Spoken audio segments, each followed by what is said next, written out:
Om Sri Paramatmane Namo 1080 Srimad Bhagavad Sadhak Sanjeevini with Appendix Volume I Swami Ramsukhdasji, Lord Krishna, the Ocean of Mercy, Teachings of Prajapati, Precept to Son, Impartiality, Undivided Devotion Fructified, Shower of Grace on Dhruva. Om Sri Paramatmane Namo 1080 Srimad Bhagavad Sadhak Sanjeevini with Appendix Volume I Commentary by Swami Ramsukhdasji with Sanskrit text, transliteration and English translation, translated into English by S.C. Vaishya, revised by R.N. Kalkesatram Agarwal, printed published by Gita Press, Gorakhpur 273005, India, a unit of Gobind Bhavan Karyalaya Kolkata. Website www.gitapress.org. Email booksales@gitapress.org. Publisher ''s middle. Preface. Srimad Bhagavad Gita holds an incomparable and unique position in world literature. It recalls the divine voice of Lord Krishna,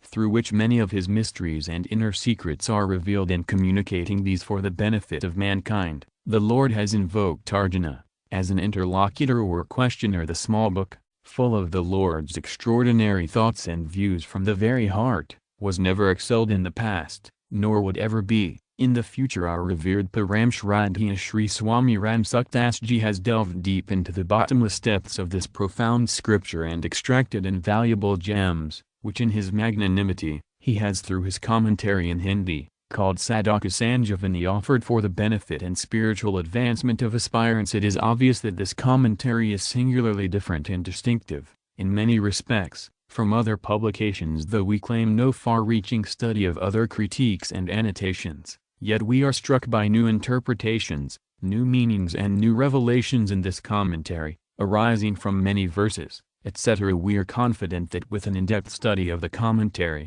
aspirants would discover many different facets and resolutions, from these and other verses, for their better understanding and help in forging ahead with their sadhana. In the present times, unfortunately, there is a dearth of books, which would in simple language and with lucidity, explain and delineate the correct path and milestones of an aspirant's progress, and this void often results in their predicament. Therefore, the publication of a detailed commentary, in plain words and simple style with clarity and offering elucidation and explanation, such as this work, is at once a most welcome and important step. Swamiji Maharaj's commentary is apparently neither intended to promote a new or particular philosophical viewpoint, nor in the least a means to display learning, but that it should and would act as a life-giving boon, like the Sanjeevini herb, for all aspirants, no matter which creed, faith, religion, or language or place they belong to, the Buddhist, Jain, Parsi, Muslim, Christian and others etc. In studying this book,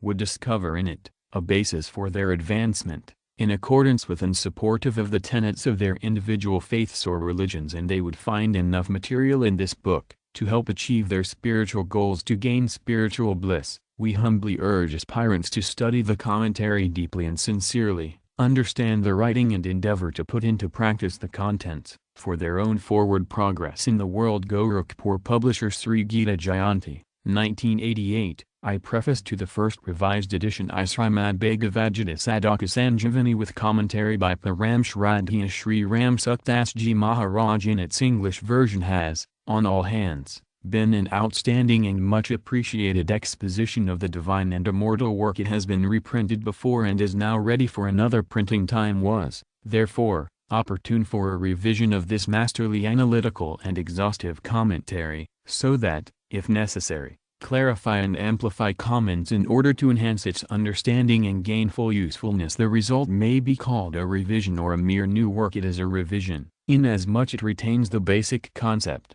approach and arguments of the first edition. What is new, however, is the elucidation and precise explanation of some comments in English, in order to eliminate any possible ambiguity or loss of clarity. It is in this light that changes made must be read. The amendments are unpretentious, and are intended to make reading easy. The book is, at the same time, somewhat new, inasmuch as an opportunity has been taken, importantly, to include with the approval of the author, Param Shri Ramsukhdasji Maharaj, two additional and valuable appendices at the end of the commentary on the Gita. The first appendix, entitled, A Bird's Eye View of the Gita, is a summarized essence of the scripture, highlighting its core and offering a capsulized version for quick comprehension and ready reference. The second appendix covers the traditional and other suggested methods of recitation of the Gita, to help devotees to seek and achieve spiritual benefit of worship through the Gita. Both these sections were authored by Swamiji Shri Ramsukhdasji Maharaj and originally included in his monumental and celebrated book, the Gita Darpana the Gita Amara, and published by the Gita Press. The publishers are confident that the changes effected would make this revised edition of the Bhagavad Gita Sadhak Sanjeevini of greater interest to the English readers and would be acclaimed by them. This edition makes it still more comprehensive, more meaningful and beneficial for aspirants of spiritual elevation, as to students of the Gita, as well as to the perspicacious members of different creeds and faiths, ideologies and religions interested in this unique and secular publication. The words of God may. The publishers urge the readers to study this revised edition of the Gita, with deep profundity and put into creative practice the knowledge gained, with a view to their advancement in the world. Publisher forward. I bow down to Krishna the Divine, the flute holder, holder of the reins, the usurper of hearts and infatuation, the wearer of garlands, the holder of the axis of Dharma and the charioteer of Arjuna. Sung by Lord Krishna. The Gita, drenched in ambrosial compassion, is the provider of initiation into duty, lessons of equanimity, alms of enlightenment and surrender, and is for the welfare of mankind bestower of the gift of life. This Sadhak Sanjeevini tells in simple terms the art of realizing Hari. It also removes the obstacles in the path and quickly gives the supreme accomplishment of God realization by meditating and contemplating on the Gita. And by preparing this commentary, I have been very much spiritually benefited. I also have a clear understanding of the subject matter of the Oidi. It is my firm conviction that if our brothers and sisters reflect on it, they will also receive spiritual benediction. I do not have even an iota of doubt about it, that by meditating and contemplating on the Om, great benefits would accrue to them. Swami Ramsukhdasji may, by the grace of Lord Krishna, the adorer and seeker of Gita that is full of compassion, the knower of the truth of Kamda, action, jnana, knowledge, viraga, renunciation, and bhakti, devotion, reflecting the shower of subtle and deep meanings, be sought and enjoyed with enthusiasm by seekers, and the grantor of Kalyana the Supreme Lord may thjs Sadhak Sanjeevini continually promote and perpetuate spiritual benefits in a seeker's life. The word yoga of the Gita is pregnant with many wondrous meaning. We can place these under three heads. Derived from the root yoj. The word yoga has the implied meaning eternal kinship with equanimous God, as in Samadvaran Yoga Usate 248, etc. This meaning has importance in the Gita. 2. Originating from the root yuj samadha, the word yoga implies stability of siddha, i.e., a state of trance during meditation, as in yatra pramate sittam nirudam yogasavya 620, etc. 3. Deduced from the root yuj sarnumane. The word yoga means as controlling power, divine prowess, magnetic impact, as in Pasyami Yoga Maeswaram 9.5, etc. Wherever the word yoga has appeared in the Gita, it has in it the primacy of one of the aforesaid three meanings, the other two meanings having a secondary place only, as in the word yoga derived from yoj. There is the predominance of the meaning of equanimity, though on realization of equanimity, meditational stability and divine prowess also accrue automatically. In the word yoga from yuj samadha,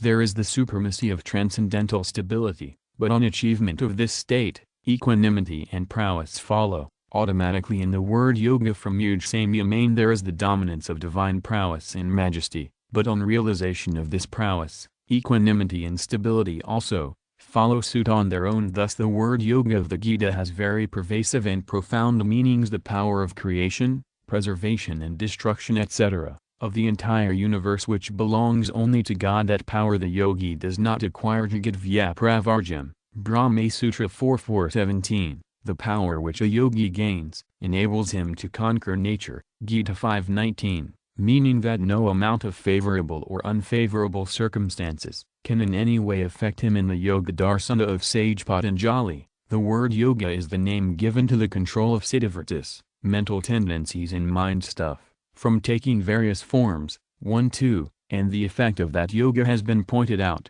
as the lodgment of drasta, the witness, in one's own self. 1-3. In this way, The very result of yoga as depicted in the Yoga Darsana of Patanjali has been given the name yoga in the Gita, 248-623. The implication is, that the self-proved natural state of equanimity totally cut off from the citivritis is called yoga by the Gita. On realizing lodgment in equanimity, eternal unison s nityoga, there is never a disunion or deviation from it. There is a desireless transcendental state, when there is control over mental tendencies, but on realization of equanimity there is desireless transcendental awareness nirvikalpavasta. This desireless transcendental awareness nirvikalpabodha is the illuminator of statelessness, as when as, of other states. For a seeker to have experience of equanimity or eternal unison, 3 yoga ways have been expounded in the Gita: the path of action, the path of knowledge, and the path of devotion. There is an inalienable relationship of the 3 bodies, the gross,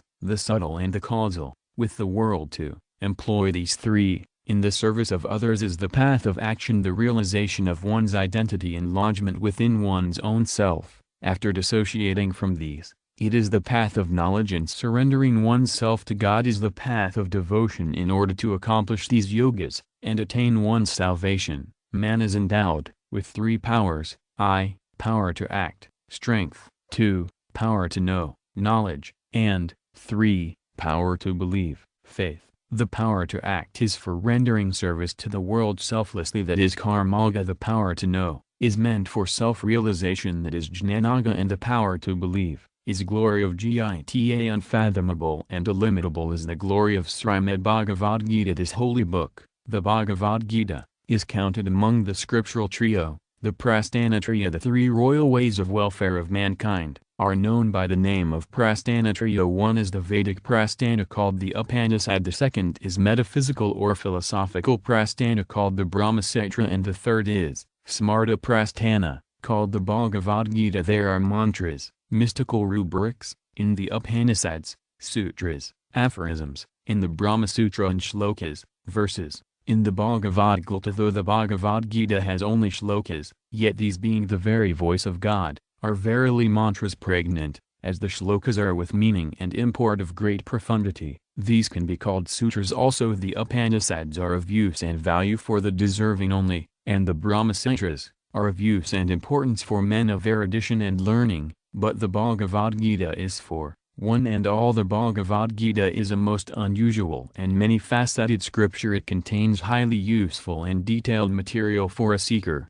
be he of any country, costume, community, disposition, creed, varna, or any asrama, station, in life. It is so, because there is in it neither denunciation nor praise of any creed or denomination. In particular, instead it deals with the essence of pure reality, only pure reality, the Supreme Lord or Paramatma, as that which is wholly beyond change in nature and the nature-born things, and is ever eternally immutable and uniform, in the midst of the flux in space, time, things, being, circumstance, etc. Real tattva, essence, is ever present in its perfect form, in each man, wherever and however he is, but that is not realized because of attachment and aversion, raga and dvesa, spam, of the changeable nature of things in a person. Only on achieving complete freedom from attachment and aversion, it is automatically realized, and with ease. The teachings of Bhagavad Gita are singularly divine. Numerous commentaries have been written on it, and several more are being written,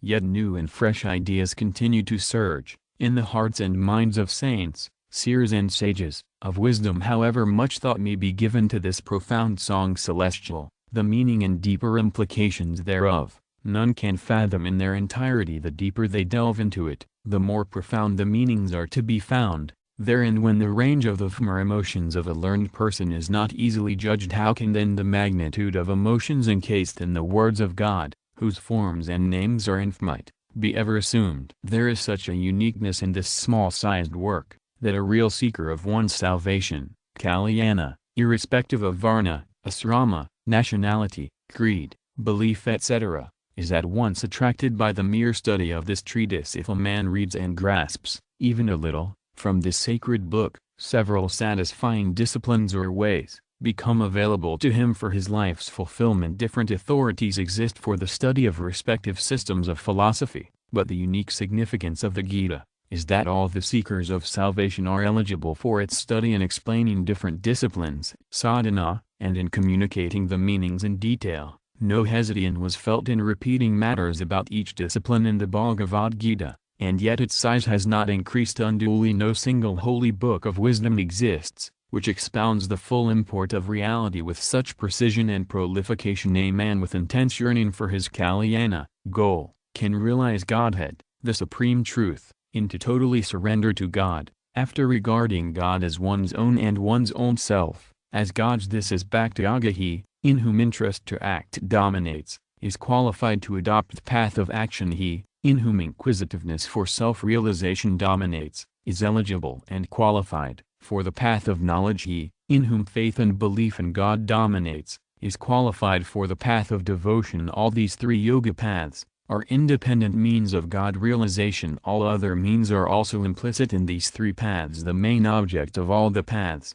is to accomplish separation from non-self. However, there does remain a difference in these disciplines in attaining separation, but after completing this breach with matter, non-self, all means lead to realization of one equanimous supreme Godhead. This very realization of Paramatma Tattva the Gita has called yoga, and verily, this is called Nitya-yoga, the eternal union. It is not right that there has been given only a description in the Gita of Karma-yoga, Jnana-yoga, or of Bhakti-yoga. Besides these three yogas, there is a description of yajna, sacrifice, dana, charity, tapa, penance, dhyana-yoga, yoga of meditation, pranayama, control of breath, hatha-yoga, austere discipline of body, etc., laga, yoga of rhythmic unison, etc. The reason the Lord has said in the Suranad Bhagavata 3 yogas have been stated by me for seeker for their welfare, those of knowledge, actionary devotion. There is nowhere any other way of total well-being. The same thing has been observed in the Adhyatma Ramayana and Devi Bhagavata. For it is that Arjuna's questions in the Gita are not about war,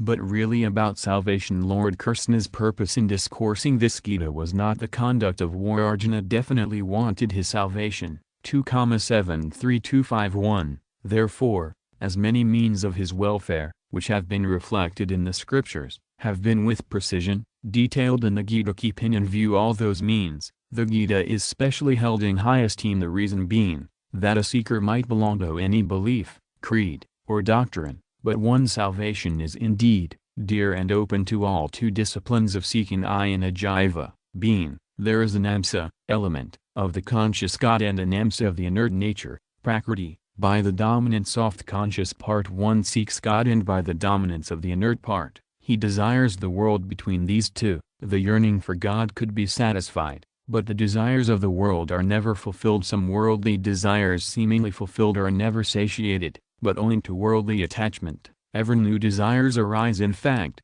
the satisfaction of worldly desires or achievement of worldly objects is not within the authority of desire, but is subject to karma. God realization is not under the power of karma, and it is attained by the intense longing of one's own self. Its reason is that each karma act has a beginning and an end, so the result too is bound to have a beginning and an end. How can then a beginningless and endless God be realized by karmas, which are origin and end bound? But seekers have often understood that as the worldly objects are achieved by the predominance of activities, so also the realization of God would be achievable through the dominance of activity. As the assistance of body, senses, mind and intellect, has to be taken in achieving the objects of the world, so also in God realization, the assistance of body, senses, mind, intellect will have to be called for. They argue therefore, such seekers practice spiritual discipline, erroneously with the help of their inert body etc., to realize God by practicing the yoga of meditation for a long time, i.e., gradually fixing one's mind on God. When the citta, mind, gets controlled, having no worldly attachment and being incapable of realizing God, due to inertness, it becomes unconcerned with the world. On the citta, mind, becoming unconcerned, the seeker becomes completely cut off from the mind or inertness, and he gains experience of Godhead automatically. Gita 6:20. But a seeker, who having accepted his axiomatic and eternal unison with God, from the beginning without accepting in the least his kinship with inert matter, traverses the course of his discipline, he experiences the supreme tattva, essence, early, and with ease. Thus, for seekers who wish to realize God, There are two disciplines or ways of seeking him: the discipline, in which there remains dominance of Andhakarana, the inner faculty, i.e., wherein a seeker observes discipline with the assistance of matter, which goes by the name of katana sapaksasali, discipline aided by the inner faculty. The second discipline, in which the seeker, from the very beginning, follows the discipline by himself, without the assistance of matter, is called karana nirapaksasali, discipline unaided by the inner faculty. God realization, in both these disciplines, takes place only by katana nirapaksada, i.e., by one's own self. After a complete breach with matter, realization via katana sapaksasali comes very late, whereas it happens immediately. Through katana nirapaksasali there are four main differences between these two disciplines of seeking God.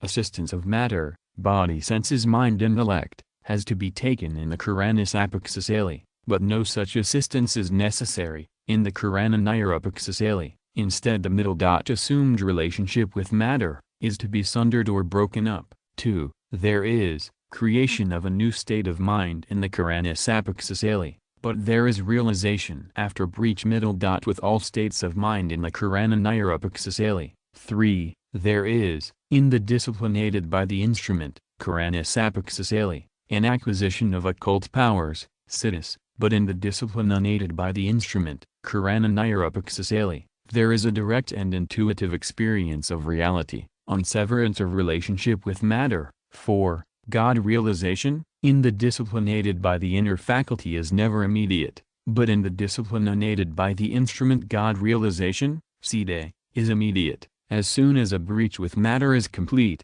either after surrendering to God, or on being established in the self. In the Yoga Darsana of Patanjali, importance is given to discipline aided by the Anthakarana and the realization of yoga, but in the Gita, importance is attached only to discipline unaided by the faculty. In the realization of yoga, it is alright if the mind gets tuned to God, but if it is not so tuned, then if it were possible to have direct God realization with the discipline aided by instrument, then the Vibhitipada, wherein siddhis are described, of Patanjali's Yoga Darsana, would have been futile. Those siddhis or powers, which are acquired by the discipline aided by instrument, are hurdles in the path of God realization. Even in the Pitafijali Yogadhana, the siddhis are regarded as obstacles. 337, i.e., these siddhis are obstacles in the attainment of samadhi and are powers during vyatthana, behavioral, world. 351, i.e., on being called by the gods guarding the directions, by offering temptations of the enjoyments of their realms. Neither should one have attachment for them, nor should one take pride in them, because in doing so, there is again a possibility of the loss of realization, anista, or a fall. Nothing happens. This is the basis of the discipline, aided by the inner faculty. Whether or not mind is attuned to God, it does not matter, but oneself should be attached to God. This reflects the discipline unaided by the inner faculty. The import and implication of all this is, that, in the karana nirapaksasali, there is direct relation of the self with God, with a total breach of ties, with the mind-intellect complex. Therefore, realization in the karana sapaksasali is affirmed by practice, but there is no need for any other steps. In the karana nirapaksasali, the reason is that there is axiomatic eternal union, nitya yoga, with God. Thus, there is no necessity of any practice in believing or knowing one's unitive relation with God, just as on accomplishment of marriage. When a woman accepts a man as her husband, she needs to do nothing further. In so believing, so also, on being told by someone that here is Gangaji, no further exercise is to be done, even to realize it. In the karana nirapaksasali, the primacy is only of knowing, vivka, and believing, bhava. If one says, I have no relation with inertness, body, etc., at all, even without such experience, if a seeker firmly believes in this from the very outset, then also such a realization clearly dawns upon him, as he was in bondage under the mistaken belief that, I am the body and the body is mine. So too, by cultivating the right belief that, I am not the body and the body is not mine, a seeker becomes liberated, because, in fact, no worldly illustration is completely befitting, pertaining to the matter of knowing or believing in God. The reason is that in believing or knowing the world, there is the association of mind and intellect, but in believing and knowing there is no association of mind and intellect at all. meaning thereby that God's experience is the realization by one's own self, not by mind intellect. Secondly, the act of believing and knowing the world has a beginning and an end, but there is no such beginning and end in believing and knowing God, reason being that there is no relation of our being with the world at all, whereas our relation with God is, since the very beginning, and will always be so as a principle. By not relying on the accepted belief, it tends to melt away. God has clearly told us in Gita that an ignorant person, accepting his link with the body, regards himself as the doer of things that happen. 327. But an enlightened person does not regard himself as the doer of those activities. 5.8. It means therefore that to root out a false belief. It is necessary to stress a true belief. I am a Hindu, I am a Brahmana, I am a Saadhu, etc. Such beliefs become so firm that until man does not give these up by himself, no one else can make him change his belief. Similarly, the belief that I am the body, I am the doer, etc., also becomes so firm that it is difficult for a seeker to give these up. But these worldly beliefs, being unreal and untrue, are not everlasting and are instead changeable as against these beliefs, such as, I am not the body, I am God's, etc., being real and true, are never lost, but there is only a degree of forgetfulness, a turning of back on these. Therefore, a real belief, on becoming firmly rooted, does not remain as mere belief, but is transmuted into a realized awareness, experience. Though discipline aided by inner faculty has been described in the Gita, as in 4:24, 36, 10, 28, 8, 8, 16, 15, 11, etc., yet discipline unaided by inner faculty alone has been described with great emphasis, as in 2:48, 55, 3:17, 4:38, 5:12, First Halt, 6:5, 30, 31, 12, 12, 18, 62, 66, 73, etc. The reason is, firstly, that God desires that seekers should realize him early and easily. In the second place, Arjuna has sought from him the means of his own salvation on being confronted with a situation of war. Thus, the discipline unaided by the faculty alone could be of use for his salvation, because by this discipline of Karana Nirupakshasali, man can achieve his salvation under all circumstances, even while carrying out his activities according to scriptural injunctions of karma. Only through this discipline, without any practice, Arjuna's delusion was ended and memory of his real self revived. 1873. The discipline unaided by the inner faculty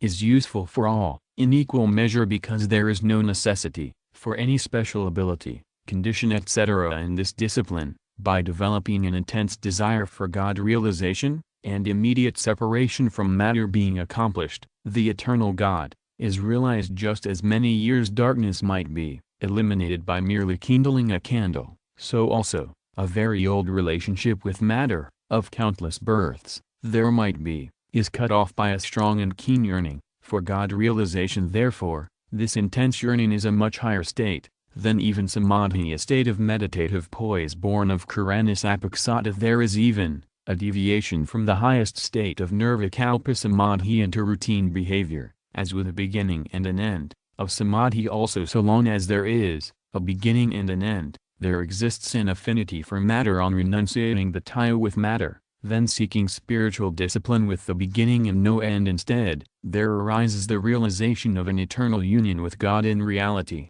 there was never a disunion, Vaga, with God, and this is not even possible. Separation from God appears only by an assumed relationship with the world. Sarnayaga, a man intensely eager for God realization, realizes God immediately after renouncing the assumed link with the world and merges with him till there exists a tie with inertness. Two states to obtain, because changeable as it is, the inert nature never remains uniform. Thus these two states of entry into and exit from equipoise samaya and vidana arise out of their tie with inertness. On severance of a tie with inertness, what remains is sajivasti, eternal stateless state, which is called sahaja samaya. Be the saints, there is then no relapse or return from it. Even the need to purify the inner faculty arises only in the Karanasapaksasali, and not in Karana Nirupakshasali. As when a pen is good, writing can be excellent, but that does not improve the writer, so also on the inner faculty being pure,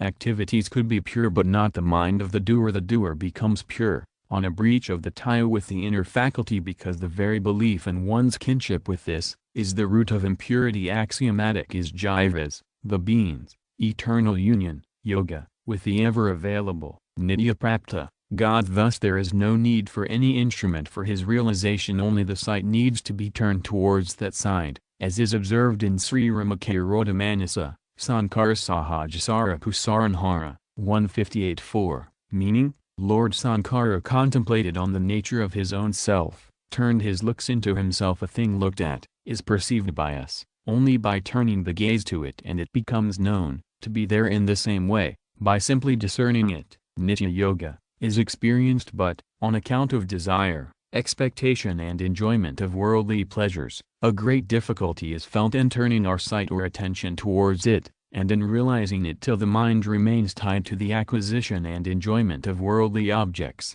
There is no capacity in man to turn his gaze towards his real self if, by any reason, chance or perception, the gaze happens to be directed toward the self. It would be extremely difficult to hold it there permanently. The reason is that intense endearment, prayata, for destructible materials, which resides in the heart, does not permit the understanding of one's eternal and obvious relationship with God, and even if it is well comprehended, it does not allow its stability. If intense longing prevails, the reality, tattva, is realized, then this longing has the power to destroy the very attachment for the world. All the three yagas, Kanaga, Jnanaga and Bhakti-yoga spoken of in the Gita, are realizable through the discipline of sadhanakarana nirupaksa, i.e., through one's own self, as the activity and material are neither ours nor for ourselves. Instead these belong to others and are meant for the service of others. The belief or thought thus discriminately arrived at, that I am not the body, nor is the body mine, I am God's and God is mine, is not born of the discipline aided by antakarana and body etc. practice, because it involves a breach of the tie with matter. Thus, in Kanaga the seeker himself gives lip his relationship with inertness, in Jnanaga the seeker realizes his own self, and in Bhakti-yoga, the seeker surrenders himself to God. In this Sadhaka Sanjeevini commentary on the Gita 2, primary importance is given to the discipline unaided by inner faculty, because this commentary has been written, keeping in view the way a seeker's salvation is attained, easily and without delay. Apropos this commentary, since my early age, I had a special interest in the Gita, meditative introspection on the Gita and association with and utterances of saints and great souls, have been of immense help to me in understanding the real import of the Gita. The Gita brims with ideas, infinite and astounding, which provide great satisfaction. The ability to understand these ideas fully, and express these with perfection, is not within my power, but when certain Gita-loving gentle persons pressed me hard and especially urged me, then I felt like preparing a commentary on the Gita, with the object, that its hidden heart-touching ideas marmakabhavas may be revealed to me, so that others also may in turn introspect and meditate upon these, and these ideas may become intelligible to them too. First, a commentary on the 12th chapter was written, which was published in Vikram Samvat 2030, under the name of Gita Ka Bhakti-yoga. A few years later, a commentary on the 13th and 14th chapters was dictated, which was published in Vikram Samvat 2035 as Gita Ka Jnanaga. A thought arose thereafter, that since there are three yogas, Karmaga, Jnanaga and Bhakti-yoga, it would be more appropriate if 3 books were prepared on the 3 yogas. With this in view, a commentary on the 12th chapter was recast, enlarged and combined with a commentary of the 15th chapter, which was published in Vikram Samvat 2039, Asjita Ka Bhakti-yoga, 2nd edition. Then, a commentary on the 3rd, 4th and 5th chapters was dictated, which was published in 2 volumes, under the title, Gita Ka Karmaga. Its delayed publication came in Vikram Samvat 2040. A different kind of format, Sali, was followed in the aforementioned 3 books, Gita Ka Bhakti-yoga, Gita Ka Jnanaga, and Gita Ka Karmaga. The order adopted in them was, first the context, Sambandha, then the verse, Shloka, then the emotional import, Bhava, next the analysis of the verse, Anvya, and last, the pada-wise commentary. After the publication of these 3 volumes, the format was again changed in the following order: first, the context, then the verse, and last, the commentary. In making the change, the inspiration came from others also. The idea behind this change was that the reading material should be reduced a little, and set out early, so that the readers would not have to spend more time in reading, and that the book was prepared speedily, to reach the readers, early. With this framework, the commentary on the 16th and the 17th chapters was got ready first. This was published in Vikram Samvat 2039, under the name of Jidaki Sampati or Shraddha. A commentary on the 18th chapter was prepared thereafter, which was also published in 2039, under the title Gita Kausara. After the commentary on the 16th, 17th and 18th chapters was completed, someone suggested that it would be better if the meaning of the shlokas was also provided, for if the reader first grasped the meaning of the shloka, it would be easier for him to follow the commentary. Thus in the second edition of Gita Ki Sampati or Shraddha, Vikrama Samvat 2040, the meaning of shlokas was also added with the addition of the meaning of the verses. A change in the order of the commentary on the padas was also introduced later. A commentary on the 10th and 11th chapters was prepared and published, under the name of Gita Middle. Ki Vibhiti or Visvanipadarshana. Then followed a commentary on the 7th, 8th and 9th chapters, which was published as Gita Ki Rajavidya. Thereafter, came a commentary on the 6th chapter, which was published as Gita Ka Dhyanaga. Last was dictated a commentary on the 1st and 2nd chapters, which was published as Gita Ka Arambha. All these 4 books were published in Vikrama Samvat 2041. It was thus that by the grace of God, a commentary on the whole of the Gita was published by the Gita Press, in 10 separate volumes. In its publication, several difficulties, of paper etc., continued to arise, but with the effort of Satsangi brothers, the work of publishing these went on satisfactorily. The public also accepted these books with enthusiasm and pleasure, with the result that several books underwent 2 or 3 editions. The present commentary has not been dictated sitting at one place, and the order of dictation has also not been systematic, from the 1st chapter to the 18th. Therefore, many variations may appear from the pre and post, their vipra view, between the first and the last chapter, but seekers will feel no difficulty in it, anywhere. As some places a difference in interpretation might also appear, but in that of Karmaga, Jnanaga and Bhaktiyoga, all the 3 are independently instrumental in God realization, and there is no real difference. The primary feeling, bhava, while dictating the commentary has been, as to how early the seekers could be benefited. For this reason, there has been a change in its language, diction etc. In this commentary. In this, the interpretation of many shlokas is contrary to other commentaries, but the intention is not, in the least, to show that other commentaries are wrong. Instead, I have interpreted the verses as seemed non-controversial,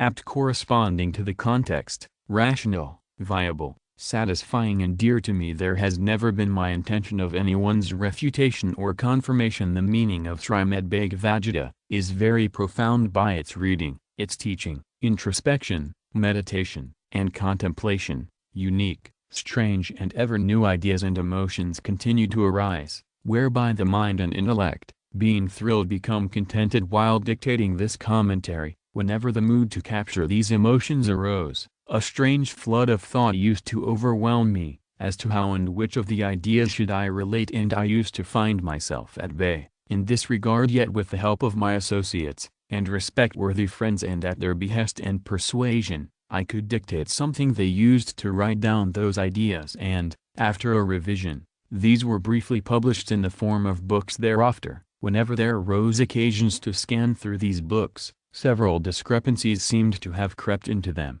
and it appeared that all the ideas had not been included and many had been left out. So revisions and enlargements continued to be made in these, from time to time. Therefore, our readers are requested to accept and give appropriate importance only to contents written later, instead of comments made earlier. The commentary on the whole Gita, being in several separate volumes, a difficulty was felt in their revision and publication, and in obtaining all of these volumes together. Keeping this in view, the commentary on the whole Gita has been published now, in one single volume, in the form of the present book. Before doing this, the whole commentary published earlier, has again been looked into and necessary revisions, alterations and enlargements have also been introduced. The commentary on the 13th and the 14th chapters has been revised. Care has also been taken to maintain the uniformity of language and diction. Many things which were deemed unnecessary have been omitted, many new matters have been inserted, and many others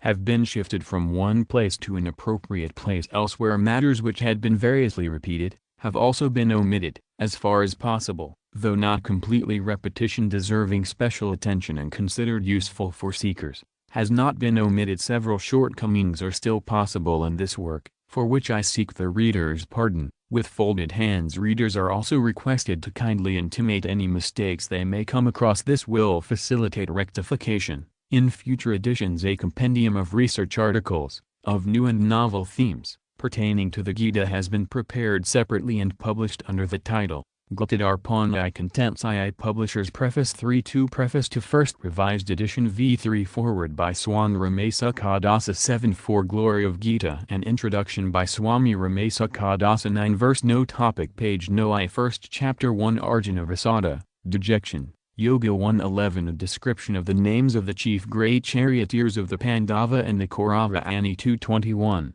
an important matter 19. 12-19 Description of the sound of conchs of the two armies 22-32 20-27 Survey of the Ani by Arjuna 33-41 28-47 Arjuna is filled with deep sorrow and unmanliness. He recounts the evil consequences of the destruction of the race and family traditions, and Saifajia describes Arjuna's condition that he is overwhelmed with grief. 42-66 An important matter 53 An important fact 63 Words, letters and avakya, said, in the first chapter 68 meters used in the first chapter 68-29 verse No topic page No I Second chapter 1 Sankhya Yoga, Yoga of Knowledge Discrimination, 110 Sanjaya describes the dialogue between Lord Krishna and Arjuna mentioning Arjuna's sorrow and unmanliness. 69-87, an exceptional fact 77, 1130 Description of Sankhya Yoga, Discipline of Knowledge, 87-146, an exceptional fact 95,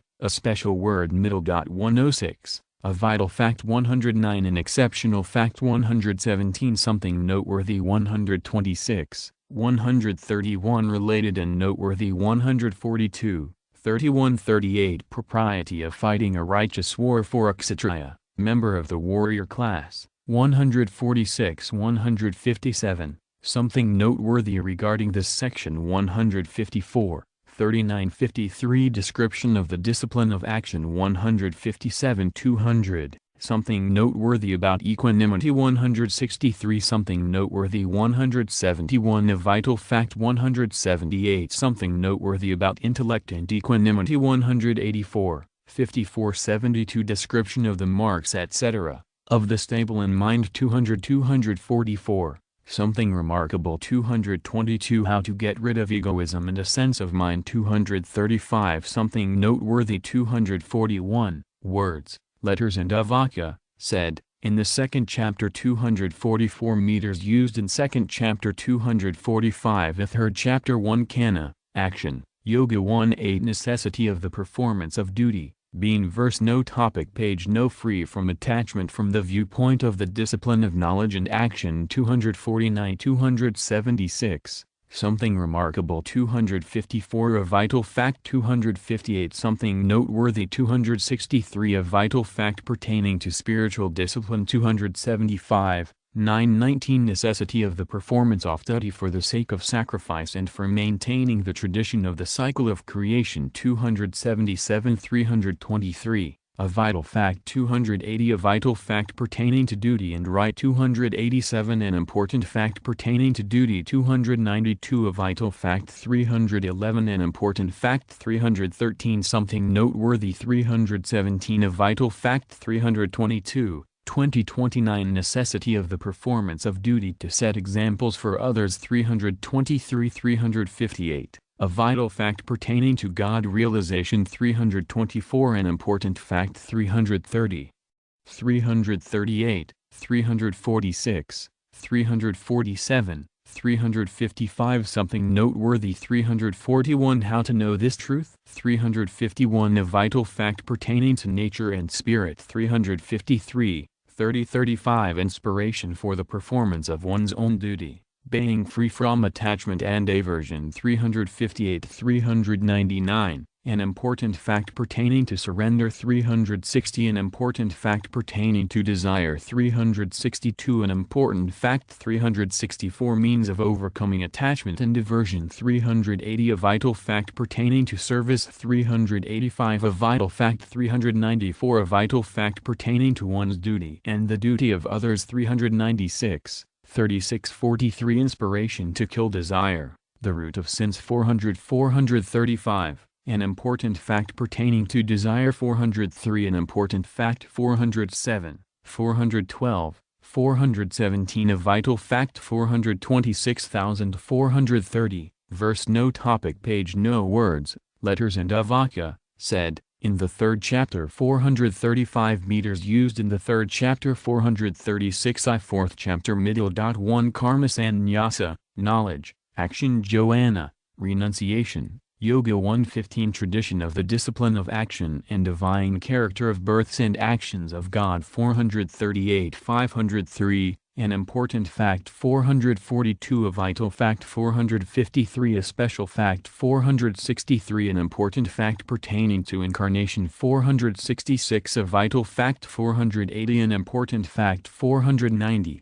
1632 Description about the reality of actions and different forms of sacrifices. 503 552 An important fact. 506 A vital fact. 507 An important fact. 532 A vital fact. 536 An important fact. 545 3342 Glory of the disciplines of knowledge and action and inspiration to follow them. 552 579 A common method to attain knowledge. 553 An important fact. 568 571 574 Words, letters and avaka, said, in the fourth chapter. 580 meters used in the fourth chapter. 580 I fifth chapter. 1 Karma Sannyasa, action. Renunciation. Yoga 1-6 Identity of the disciplines of knowledge and action and glory of the discipline of action. 582-605 A vital fact. 592 An important fact. 601-32 Verse No topic page No 712 Description of the disciplines of action and knowledge. 605-631 An important fact. 607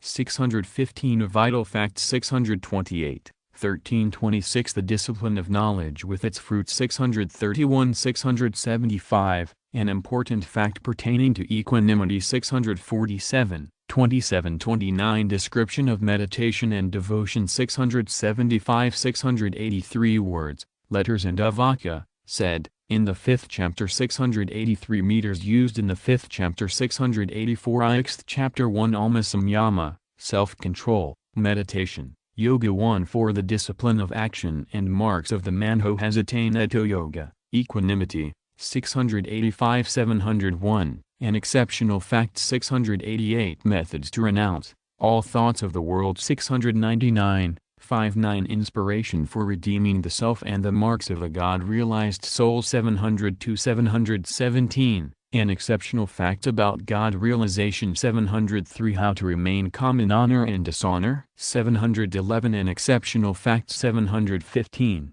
1015 Description of posture and meditation on God, with attributes and fawn, with its fruits. 717-728 An exceptional fact. 719 1623 Description of rules and meditation on God with its fruits. 728-748 An exceptional fact. 731 734 737 2428 Description of meditation on God who is attributeless and formless with its fruits. 748-761 An exceptional fact in connection with meditation. 751 Means to concentrate the mind on God. 757-33 Verse No topic page No 29-32 Experience of those who meditate on God who is endowed with attributes and who is attributeless. 761-773 An exceptional fact. 770 33-36 Subject of mind control 773-783 Methods to develop dispassion 779 A vital fact 781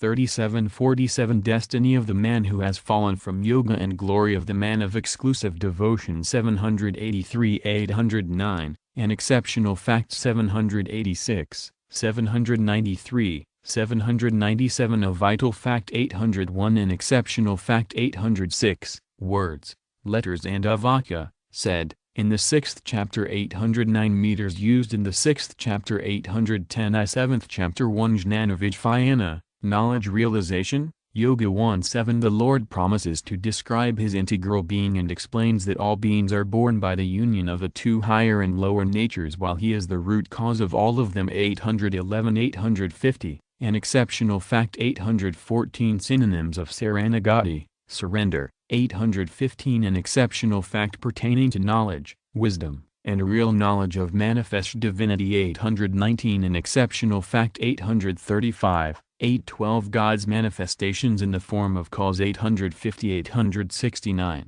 An exceptional fact 856 An important fact 864-34 Verse no topic page no 1319 Description of those who take refuge in God and those who don't take refuge in him 869-914 An important fact 878 An exceptional fact 885 A vital fact 886 903 Greatness of the Great Souls 906 2023 Description of the worship of other gods with its fruit 914 924 An exceptional fact 923 2430 Condemnation of those who don't know God's influence in glories and eulogy of his devotees and description of his integral being 924 963 An exceptional fact 925 940 An exceptional fact about God's entire form 948 A special note on the chapter 951, Words, Letters and Avaka,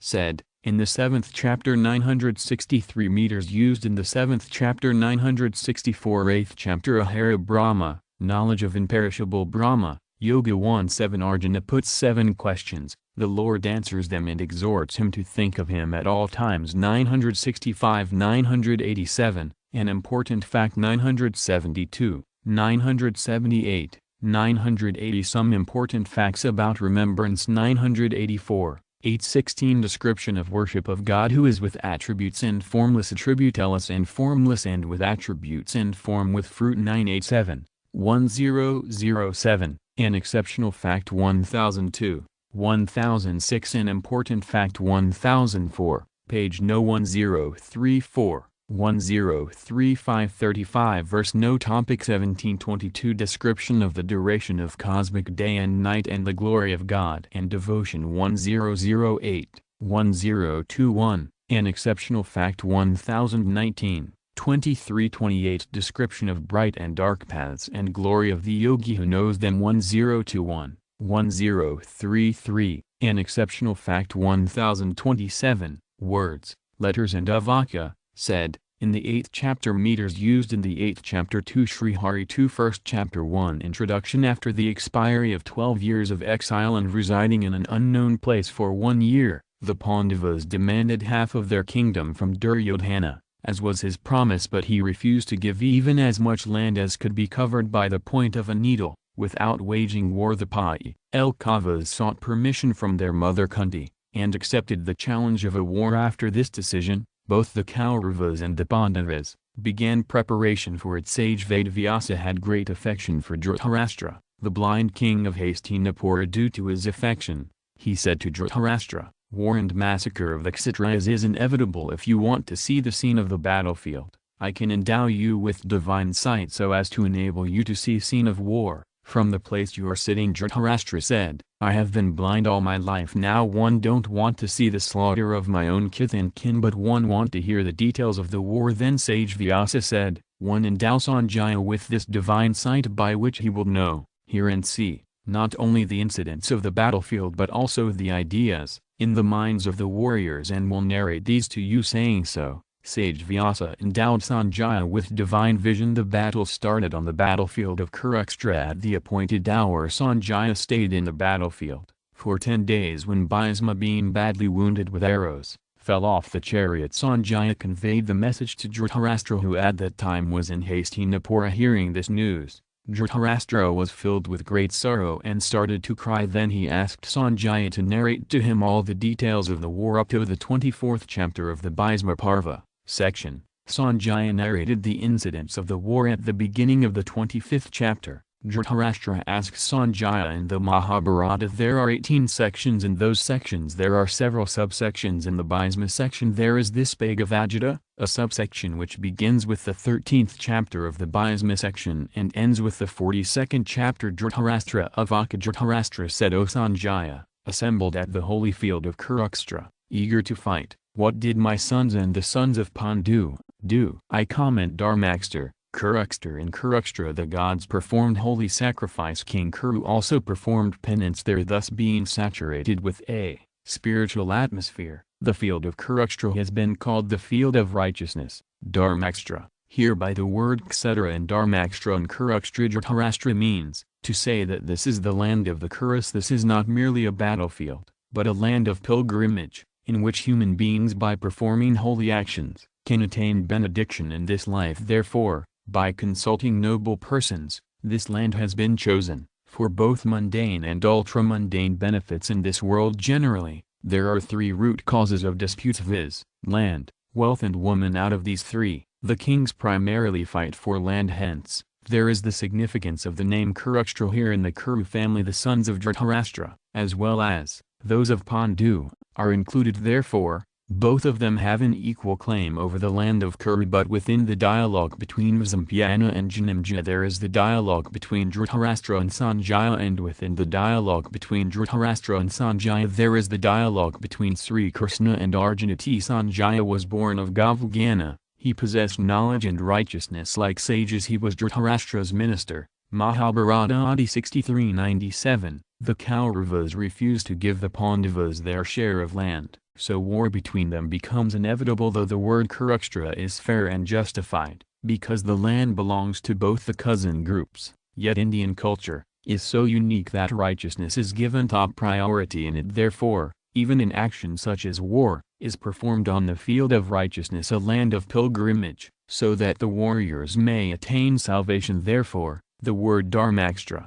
has been used along with Kurukshetra here. There is one more point which needs attention. In the first verse of the first chapter of the Gita, the first word is Dharma, and in the last verse of the 18th chapter the last word is Mama. Therefore, if Dar is taken from the first word and Ma from the last word, the word becomes Dharma, righteousness. Therefore, the whole of the Gita comes within righteousness, viz., by following the path of righteousness, the principles of the Gita are followed, and by discharging one's duty according to the doctrines of the Gita, the path of righteousness is followed. From these words Dharmakstra Kurukshetra, all of us should know that all actions should be performed by following the path of righteousness. Every action should be performed, not with a selfish motive, but for the welfare of all, and the scriptures should be the authority in determining what ought to be done and what ought not to be done. Gita 16:24. Samavita Utsava. Duryodhana did not accept the peace negotiations despite repeated proposals from many kings. Nay, when Lord Krishna came to intervene as a mediator,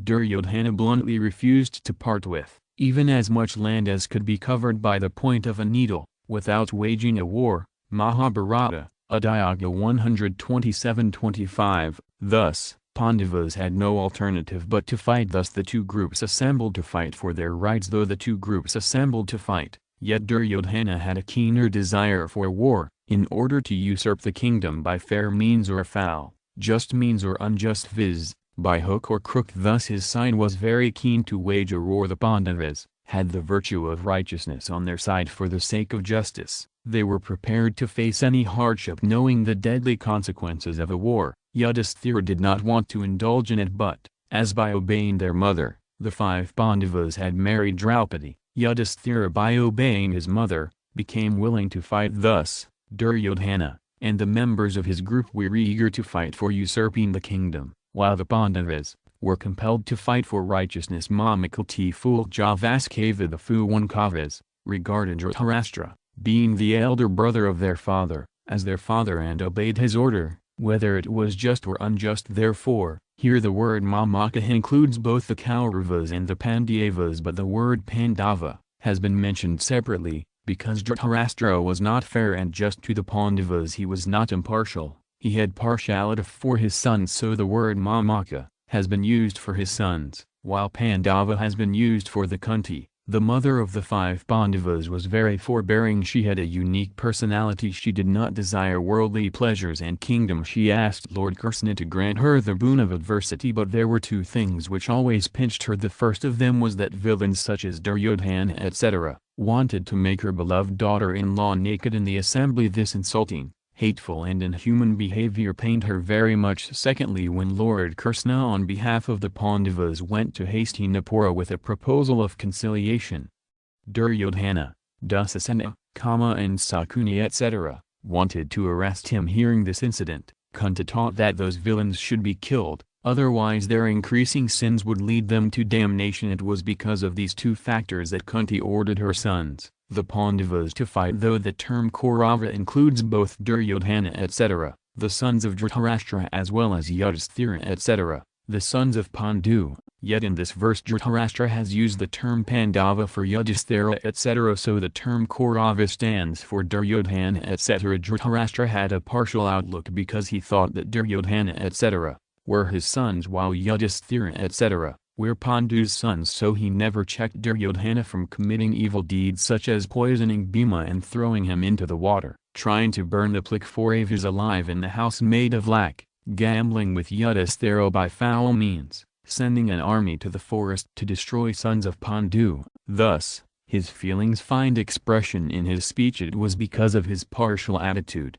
that he had to suffer the torture of the destruction of his family. Therefore, every human being should learn a lesson, that he should not be partial to members of his house, street, village, province, country and sect, because partiality leads to conflict, rather than love and goodwill. The term Eva, also, with the term Pandava, has been used to point out the fact that the Pandavas should not have waged war because they were righteous to the core, but they also came to the battlefield to wage war. So what did they do there? Mamaka and Pandava. Sanjaya will explain the word Mamaka from the 2nd to the 13th verses to Dhritarashtra. Seeing the army of the Pandavas, his son Duryodhana told Dronakarya the names of the chief generals of the Pandava army, in order to cause hatred in his mind against the Pandavas. After that, Duryodhana named the principal warriors of his army, praised their skill in warfare in order to please and cheer up Duryodhana. Bhisma blew his conch loudly. Hearing the sound of his conch,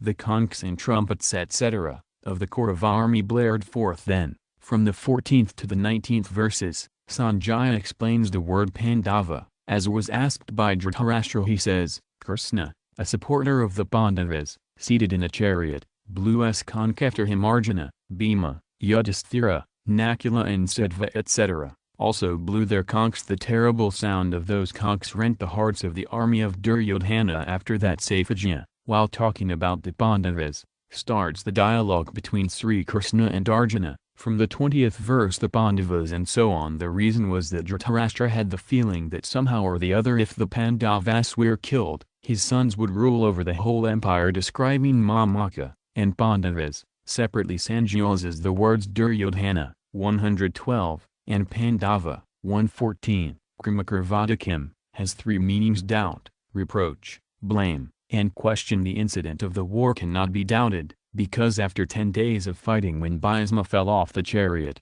Saifajya conveyed the message to Dhritarashtra at Hastinapura. There cannot be reproach, blame, also because Dhritarashtra did not blame his sons and the Pandavas for the war, when the war was already going on. Therefore, Kim means a question here. Dhritarashtra questions Sanjaya to relate him all the incidents in details, and in sequence, so that he may understand them properly. Appendix: my sons, Mamaka, and Pandu's sons, Pandava. This distinction caused attachment aversion, which led to war and commotion, stir. The result of Dhritarashtra's attachment aversion was that all the 100 Kauravas were killed, while even a single Pandava was not killed. As curd is churned, a stir is caused in it by which butter is extracted. Similarly, the stir caused by the distinction between my sons, Mamaka, and Pandu's sons, Pandava, caused yearning for benediction in Arjuna's mind, by which butter in the form of the Gita came into light. It means that the commotion produced in Dhritarashtra's mind caused war, while the commotion produced in Arjuna's mind revealed the Gita link. Then Sanjaya answers his question. Sanjaya of Vaka. Sanjaya said, at the time,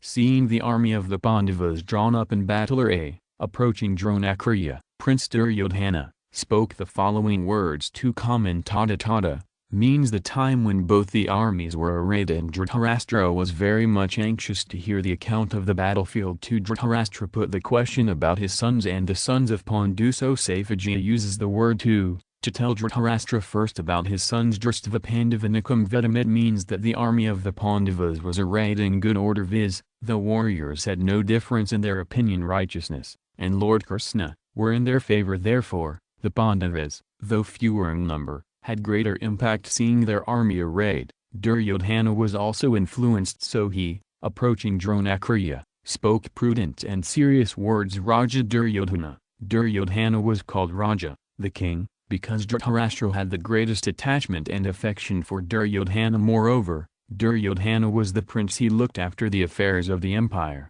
while Dhritarashtra was only the nominal head. Duryodhana was the main cause of the warfare. Also, it was because of all these factors that he was called king by Sanjaya. In this chapter the term Drl Tvo has been used 3 times. Seeing the Pandava army, Duryodhana approaches Dronacharya. 112. Seeing the Kauraveni, Arjuna lifts his bow. 1120. Seeing his kith and kin, Arjuna is filled with extreme passion. 1128. In the first 2 cases the Tnacdfl Tvli has been used for seeing the Ani, while the third time it has been used for seeing the Kith and Kin, which changes Arjuna's feeling. There was a differential of opinions in the Kaurava army because Duryodhana and Dusasena etc. wanted to wage the war, but Bhisma, Drona and Vikarna did not want, and there is a rule that where there is difference in opinions, their vigor subsides. It seems that there were 3 reasons why Duryodhana approached Dronacharya.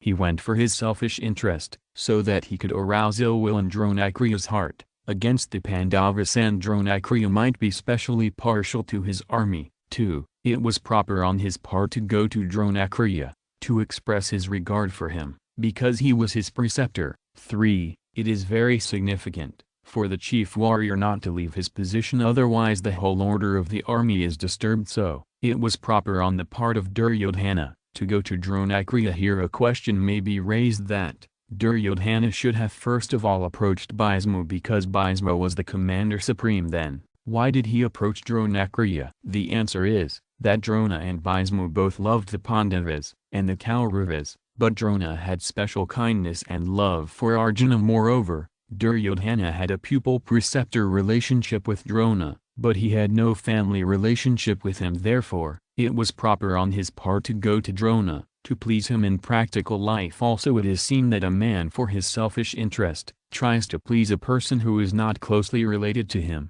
by offering him regard. Duryodhana thought that Bhisma was his grandfather, so it was easy to please him, even if he was displeased, because of his family relationship. So Bhisma also loved him very much. Bhisma blew his conch loudly, to please and cheer up Duryodhana. 1112. Vaikanimu Bravit. Here, it was sufficient to use the word abravit, spoke, which also includes Vaikanim, words, so there was no need to use the word Vaikanam. Even then, the term Vaikanam has been used, which shows that Duryodhana spoke prudent and meaningful words, in order to arouse ill will in Dronacharya's heart, against the Pandavas, and to win his favor, so that he could fight wholeheartedly on the Kauravas' side and they would gain victory. Thus the term Vaikanam was used with a selfish motive link. Duryodhana approaching Drona speaks the following words: Behold, Zero Master, this mighty army of the sons of Pandu, arrayed for battle by your talented pupil Dristaduma, the son of Drupada. 3. Comment Akurya. By addressing Drona as Akurya, it seems that Duryodhana means to say that he is the preceptor, who taught the Kauravas and the Pandavas the science of warfare, so he should not be partial to either of the groups. Tavasisina Dimita. By this phrase Duryodhana means that Drona is so simple-hearted that he has taught the science of warfare to Dristaduma, Drupada's son, who is born to kill him, Drona, and who is so clever that he is determined to vanquish and kill none other than his own preceptor Drupadaputra Ja. It means that Drupada, with the motive of getting your honor killed, got a holy sacrifice performed by the two Brahmanas, men of the priest class, named Yaja and Upayaja, and thus Drustaduma was born. The same Drustaduma was standing before him, as commander of the rival army. Though Duryodhana could speak the word Drustaduma instead of Drupadaputra, the son of Drupada, yet intentionally used Drupadaputrina to remind Dronacharya of the enmity that Drupada had with him. So he really meant that it was a good opportunity to take a revenge. Behold the mighty army of the Pandavas, arrayed for battle by the son of Drupada. It means that Duryodhana wants to say, Zero Master, the Pandavas, whom you love, have made the son of Drupada the general of their army so that he may kill you. Had they loved you, they would never have appointed him as a general. Though the army of the Kauravas was larger than that of the Pandavas, the army of the Kauravas was 11 exaini, while that of the Pandavas was only 7 exaini. Yet the army of the Pandavas seemed to Duryodhana larger than what it actually was. The army of the Pandavas seemed more formidable to Duryodhana because, it was arrayed in such a manner that even a small army seemed larger to Duryodhana. 2. All the warriors of the Pandavas' army were united and of one mind, so it seemed greater in strength and enthusiasm. Drawing Drona's attention to the army of the Pandavas, Duryodhana wants to say to Dronacharya that he should not regard the army of the rival group as ordinary, small. He should fight with all his might, and it would not be difficult for him to defeat the son of Drupada, because he was his pupil at Ampasya. Means that the army of the Kavas is arrayed for the battle, so you should take a quick decision how to get victory over them. Link after requesting Dronacharya to behold the army of the Pandavas, Duryodhana shows him the chariot warriors of the army of the Pandavas. 1 exaini army consists of 21,870 chariots, 21,870 elephants, 610 horses and 1,09,350 foot soldiers. Mahabharata, Adi 2:23-26. There, in the army of the Pandavas, are mighty archers, peers in warfare like heroic Arjuna and Bhima, such as Satyaki and Virata, and the great chariot warrior Drupada. Drustakatu, Sakatana, the valiant king of Kasi, Purujit, Kuntibhaja, and Sapya, the best of men, are also there. Mighty Udamanyu, valiant Uttamalja, Abhimanyu, the sons of Subhadra, and the 5 sons of Draupadi, are also there. All of them are great chariot warriors. 4-6 Comment. Those who possess large bows and shoot with bows and arrows are called Masvasa, the mighty archers. They are very valiant and extraordinary warriors in warfare. They are as strong as Bhima, and in the use of weapons and missiles such as bows and arrows etc., as good as Arjuna. Udana, Satyaki, learned the science of warfare from Arjuna. Thus he was obliged to him, that he did not go to the side of Duryodhana, even though Lord Krishna had given Duryodhana his Narayiji army in order to arouse malice in the mind of Dronacharya. Duryodhana, first of all, mentions the name of Uyudhana, the disciple to Arjuna. He means to say, you have taught Arjuna archery and granted him the boon that Yo would try that he would be a matchless archer in this world. Mahabharata, Adi 131:27. Thus you have so much love for him, but he is so ungrateful that he is arrayed in the army against you, while Arjuna's disciple Uyudhana is arrayed on his side. Uyudhana was not killed in the warfare but in a mutual fight among the Yadavas. Virataska. Duryodhana says, it was Virata who was responsible for insulting the warrior, Susanna. Again, it was because of him that you became unconscious with the Samohana,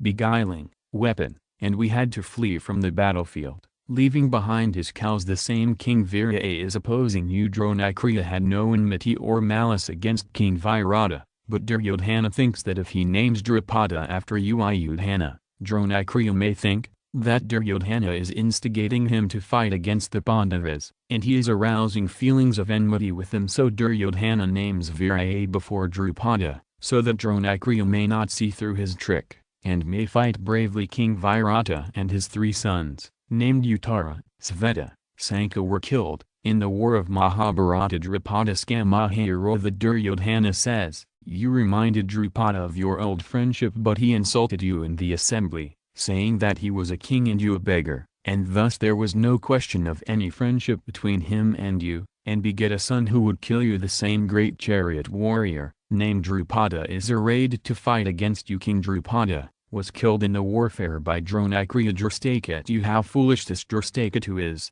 that he is fighting on the side of Sri Krishna, who killed his father Sisupala with a disc. In the assembly, Drashtaketu was killed by Dronacharya Sekatana. The entire Yadava army is ready to fight on our side, but that solitary Yadava is fighting on the side of Pandavas. Sekatana was killed by Duryodhana. This king of Kasi is very valiant, a great chariot warrior, and is fighting on the side of the Pandavas. So be careful, as you have a very formidable foe to deal with. The king of Kasi was killed in the battle of Mahabharata. Though both Purujit and Kuntibaja, being Kunti's brothers, are maternal uncles to us and the Pandavas, yet being partial, they are arrayed to fight against us. Purujit and Kuntibaja both were killed at the hands of Dronacharya. Spaskandrapungavasabhya is the father-in-law to Yudhisthira. He is noble and very powerful. He is also our relative, but he is on the side of the Pandavas. Yudhamanyu and Uttamalja, who are very strong and valiant warriors of Pavikala country,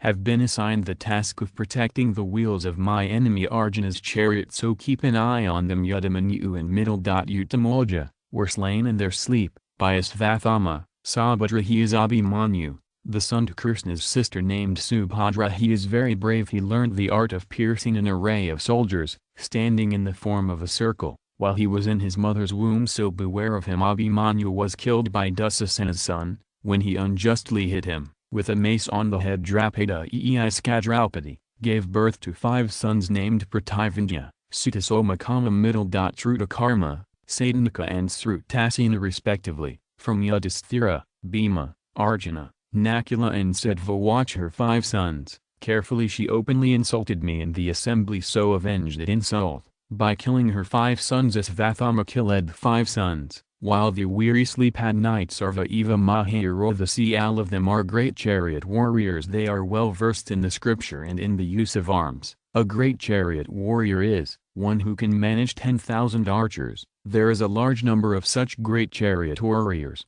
in the army of the Pandavas. Link Duryodhana described valor, bravery and skill of the army of the Pandavas in warfare, so that hatred might be aroused in Dronacharya against the Pandavas, and he might be full of greater zeal. But then a second thought came to his mind, that Drona was at heart partial to the Pandavas, so he might make a peace treaty with the Pandavas. As soon as this thought came to his mind, he described the heroes of his side, who were very well trained in warfare, in the next 3 verses. O best of the twice-born, Brahmana, know the principal warriors, the generals of my army also. I name them for your information. 7 Comment Duryodhana says to Dronacharya, 0 Best of the twice-born, you should know that in our army also, there are great chariot warriors, who are in no way less valiant and less trained in warfare, rather they are more valiant and better trained. In the 3rd verse, Pasya and Hirnabudha verbs are used because the army of the Pandavas is standing in front of them. Therefore Duryodhana uses the verb pasya, behold. But the army of Kauravas is not in front of Dronacharya, it is on the side of his back. So Duryodhana uses the verb nibuddha. No, I mentioned the names of the chief generals, marshals and great chariot warriors of my army, to draw your attention to them. Sanjnartham means that there are innumerable generals, who cannot be named easily. Therefore, I am just drawing your attention, as you know all of them in this verse. Duryodhana probably wants to say that his side is in no way weaker than that of the Pandavas, but is rather stronger. Yet according to political prudence, however weak the army of an enemy may be, it should not be regarded as weak. Therefore, one should not have in the least a feeling of neglect and indifference towards the enemy. So Duryodhana already described the warriors of the other side, to make Drona careful, and now he is giving the names of the warriors of his army. Secondly, after seeing the army of the Pandavas compact and well disciplined, Duryodhana was overawed and also somewhat afraid. The reason was that in spite of being smaller there were several righteous persons, and as also Lord Krishna himself, in that army righteous persons and God bear their influence on all the creatures, including those having the most sinful conduct, and even on animals, birds, trees and plants. The reason is that God and righteousness are eternal, while all the temporal powers are transient. Therefore, Duryodhana is also influenced by the army of the Pandavas, but because of the material and temporal power, he wants to assail Dronacharya, that their army is superior to that of the Pandavas. Therefore, they can easily gain victory over the army of the Pandavas. Yourself, Bhishma, Karna and Kripa ever victorious in battle, and Ashvathama, Vikarna and Somadati, Burisrava, the son of Somadatta. 8. You and Bhisma both are unique, so if you fight with your full vigor, neither the gods, genies, devils, nor men can encounter you. Both of you are famous for your valor throughout the world. Bhisma has been a celibate since birth, and he cannot be killed without his own will. In the Mahabharata, Dronacharya was killed by Drishtadyumna, while Bhisma died during summer solstice. Of his own free will. Karna is very brave. I believe that he by himself can gain a victory over the army of the Pandavas. Even Arjuna is no match for him. Such a valiant warrior is standing on our side. Kama was killed by Arjuna in the war of Mahabharata. Kripa is immortal. He is our well-wisher and can gain victory over the whole army of the Pandavas. Though Duryodhana, after mentioning the names of Dronacharya and Bhisma, should have named Kripacharya, yet Duryodhana had more faith in Kama than in Kripacharya, so Kama's name was spontaneously uttered by him, but he wanted to please Dronacharya and Bhisma by calling Kripacharya as ever victorious in battle, lest they should regard it as an insult to Kripacharya. Ashvathama, he is also immortal, being your son. He is Ashvathama, Bali, Vedavyasa, Hanuman, Vibhisana, Kripa, Kripacharya, Parasurama and Markandeya. As these 8 are immortal in the scripture, it is written, very valiant. He is well versed in the science of warfare as he has learnt it from you. You should not think that only the Pandavas are righteous on our side. My brother Vikarna is also very righteous and brave. Similarly, Burisrava, the grandson of our great-grandfather's brother, Balaka, and the son of Somadatta, is also very righteous. He has also performed several holy sacrifices. By offering great gifts he is also a very brave and great chariot warrior in the warfare. Vikarna was killed by Bhima, and Burisrava was killed by Satyaki. Here, by mentioning these names, Duryodhana means to say, 0 preceptor, Acharya, in our army, there are so many valiant warriors, such as you, Bhisma, Kama, Kripacharya, etc., while in the army of the Pandavas, such valiant warriors are not seen in our army. 2 great warriors named Kripacharya and Ashvathama are immortal, while in the army of the Pandavas there is none. Moreover, in our army there is no scarcity of righteous persons, therefore, we need not be afraid of them. And there are many other heroes well trained in warfare, who, equipped with various weapons and missiles, have staked their lives for my sake. 9. Besides the above-mentioned heroes, there are many great chariot warriors, such as Balaka, Salya, Bhagadatta, Jayadratha, etc., in our army, who have come here to fight. By staking their lives for me they may be killed in the war, but they will not run away from the battlefield. How should I express my hearty thankfulness to them before you? Nanasastra All these heroes are experts in the use of weapons, such as swords, maces, tridents and missiles, such as arrows and javelins, etc. They are in every way experts in the science of warfare. When Duryodhana by his cleverness could not deceive Dronacharya, who did not say anything, he had a second thought. This thought is described by Sanjaya in the next verse. Our army is inadequate and is easier to be conquered, as it is protected by Bhisma, a well-wisher of both the armies, but their army marshaled by Bhima is unconquerable, because Bhima guards it well. 10. Duryodhana thinks about his army because of unrighteousness and injustice. Duryodhana is afraid that our army, though larger than that of the Pandavas, is easier to be conquered, because our army is unwieldy, indisciplined, disunited and faint-hearted, while the army of the Pandavas is compact, disciplined, united and fearless. The chief protector of our army is Bhisma, who is friendly to both the armies. He is a great devotee of Krishna. He, in his heart, has great respect for Yudhisthira and love for Sanjaya. By means of the divine insight he was endowed with by sage Vyasa, was able to know even the minds of the warriors. Mahabharata, Bhisma, 2:11. Arjuna therefore, though outwardly, he is on our side, yet at heart, he is a well-wisher of the Pandavas. He is the field marshal of our army. Under these circumstances, how can our army gain victory over the Pandavas? But this army of the Pandavas can be victorious over our army, very easily because all the warriors of their army are united. Without having any difference of opinions, the protector of their army is Bhima, who is brave and who has always defeated me. Since childhood he has taken a pledge to kill all the 100 brothers including me. He is bent on destroying us. His body is as strong and hard as an adamant. I poisoned him, but it did not kill him. Having such a protector as Bhima, the army of the Pandavas is certainly capable of gaining victory over our army. Here, a doubt may arise that Duryodhana named Bhisma, who was their field marshal in defense of their army, but he named Bhima, who was not a field marshal in defense of the army of the Pandavas. The answer is that at that time Duryodhana was not thinking about the field marshals, but about the strength of the two armies. Duryodhana was very much influenced by Bhima's power, so he named Bhima as the protector of the army of the Pandavas. Arjuna, beholding the army of the Kauravas, raises his bow. Gita 1120. While Duryodhana, seeing the army of the Pandavas, approaches Dronakarya and requests him to watch the army of Pandavas arrayed for battle. It proves that Duryodhana's mind has been by fear struck. Though afraid, when the conchs of the Ani of the Kauravas blared forth, their sound had no effect on the Ani of the Pandavas.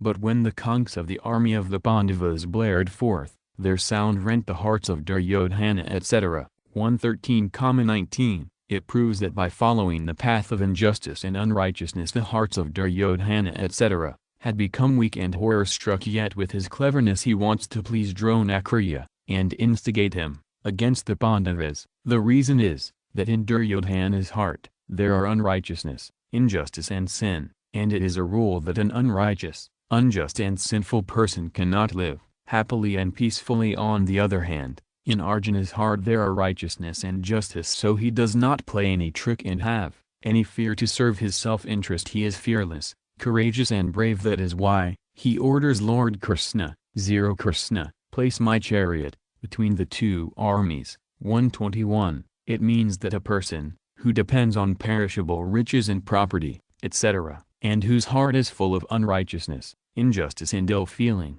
does not possess real power. He is hollow from within, and is never fearless. On the other hand, one who depends on God and follows righteousness is never fearful. His power is real, and he always remains free from cares and fears. Therefore, strivers who aspire for God realization should perform their duty by depending only on God, and for his sake, renounce unrighteousness and injustice, etc. They should never follow the path of unrighteousness by attaching importance to material prosperity and contact-born pleasures, because these two lead men to damnation, rather than to peace. Appendix. Arjuna, instead of accepting the Lord's Narayani, army well equipped with arms and ammunition, accepted unarmed Lord Krishna, while Duryodhana in place of Lord Krishna accepted his Narayani army. It means that Arjuna had an eye on Lord Krishna while Duryodhana had an eye on his stately power. The heart of the person who has an eye on God is strong because God's strength is real, but the heart of the person who Mahadyaga 721. When Lord Krishna said so, Arjuna, Kunti's son, in the battlefield, instead of accepting the Lord's 1,000,000 army, accepted unarmed Lord Krishna as his helper who wouldn't fight in a war. Has an eye on worldly powers, weak as the strength of the world is unreal. Links S. Now Duryodhana, to please Bhisma, instructs all the great chariot warriors of his army, and says, now all of you, stationed in your respective positions on all fronts, guard Bhisma, in particular, on all sides. 11. Comment. All of you, warriors, stationed in your respective position on different fronts, should guard Bhisma on all sides. By saying the above words, Duryodhana wants to please Bhisma, so that he may be partial to his army. Secondly, he gives instruction to the warriors of his army to see that Shikhandi should not face Bhisma. If Shikhandi comes in front of Bhisma, the latter will not use his arms and weapons against him, because he was a woman in the previous birth. In that birth also, first he was a woman and later he changed into a man. So Bhisma, by regarding him as a woman, has promised not to fight with Shikhandi. Shikhandi had taken birth by Lord Shiva's boon, to kill Bhisma. Therefore, if Bhisma is protected from Shikhandi, he will kill all other warriors of the army of Pandavas, and their victory is certain. Therefore, Duryodhana gives instruction to all the great chariot warriors of his army to guard Bhisma. Link. Finding Duryodhana discouraged and begetting no hopeful response from Dronacharya, Bhisma, in order to express his affection for him, cheers him up. This is expressed by Sanjaya. In the next verse, the grand old man of the Kaurava race, their glorious granduncle Bhisma, cheering Duryodhana, roared loudly like a lion, and blew his conch. 12 Comment here, it should have been said, that Bhisma blew his conch and it cheered Duryodhana, but it is said that Bhisma, cheering up Duryodhana, blew his conch. Saifajia wants to state that the very action of blowing the conch will certainly cheer up Duryodhana. To express this influence of Bhisma, Sanjaya uses the adjective pratapavan, glorious, Kuruvardha. Though in the Kuru face Balaka, the younger brother of Bhisma's father Santanu, was older than Bhisma, yet Bhisma possessed better knowledge of righteousness and God than all other old members in the race. So Sanjaya calls him Kuruvardha, the grand old man of the Kaurava race. Pratapavan. Bhisma was well known for his renunciation of wealth and woman, i.e., he did not accept any kingdom nor did he marry. He was well versed in military science and scriptures, so the warrior class were very much influenced by him. When Bhisma for his brother Visitravirya kidnapped all by himself the daughters of the king of Klisi, from the place where their suitors had assembled to marry them, the Kshatriya suitors attacked him, but he alone defeated all of them. He was so well versed in the science of weapons and warfare that he did not accept his defeat even against his preceptor Parasurama, who had taught him the science of weapons, etc. Thus he had great influence over the Kshatriyas,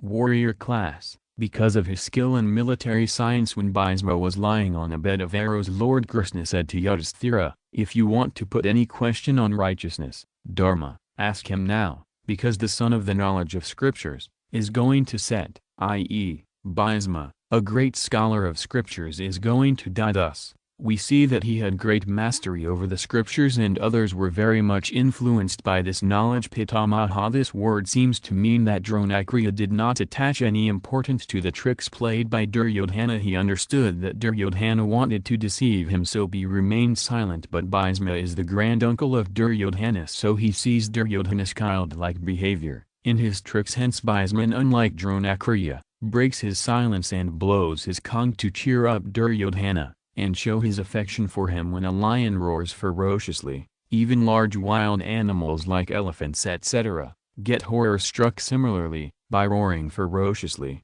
Bhisma blew his conch to cheer up Duryodhana and terrorize the warriors of the hostile army. Appendix. Duryodhana's relationship with Dronacharya was that of pupil-teacher, while with Bhisma he had the family relationship. Where there is the pupil-teacher relationship, there is no partiality, but in family relationship, because of the affection for the family, partiality ensues. Therefore, having heard the tricky words uttered by Duryodhana, Dronacharya remained quiet, which discouraged Duryodhana. But because of family affection, having seen Duryodhana sad, Bhisma blew the conch in order to encourage Duryodhana. Mahabharata, Santi 46:23. Link in the verse that follows. Sanjaya narrates the effect of sounding the conch by Bhisma. Then conchs, kettle drums, tabors, drums and cow horns suddenly blared forth and the noise was tumultuous. 13 Comment. Bhisma had not blown his conch to declare war. His purpose was to cheer up Duryodhana, but the army of the Kauravas thought that the war was declared, so hearing the sound of the conch,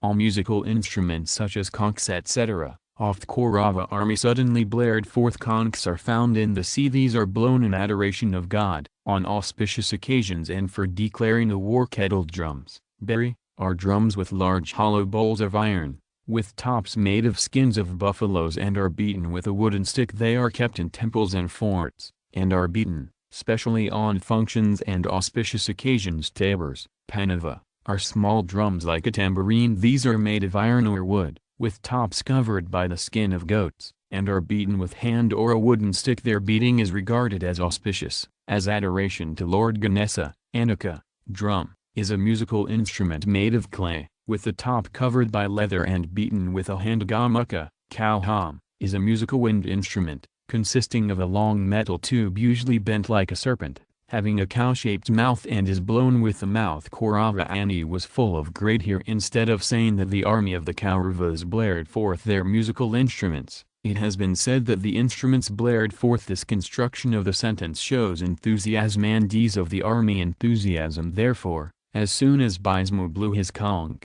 all their musical instruments suddenly blared forth, All at once without much effort the sound of the musical instruments, such as conchs etc., of the Kaurava army, standing in divisions and subdivisions, was tumultuous, and was echoed all over. Link in the beginning of this chapter, Dhritarashtra asked Sanjaya, "What did my sons and the sons of Pandu do, while assembled on the battlefield?" Therefore, Sanjaya explained from the 2nd to the 13th verses, what Dhritarashtra's sons did in the next verse. Sanjaya says what Pandu's sons did then, seated in a glorious chariot drawn by white horses, Sri Krishna well as Arjuna, blew their divine conchs. 14 Comment the Gandharva, a celestial musician, named Siddhartha gave Arjuna 100 divine horses. It was ordained that they would always remain 100 in number even though many of them were killed. On the battlefield they could go to heaven or live on the earth. Out of these 100 horses, 4 beautiful and well-trained horses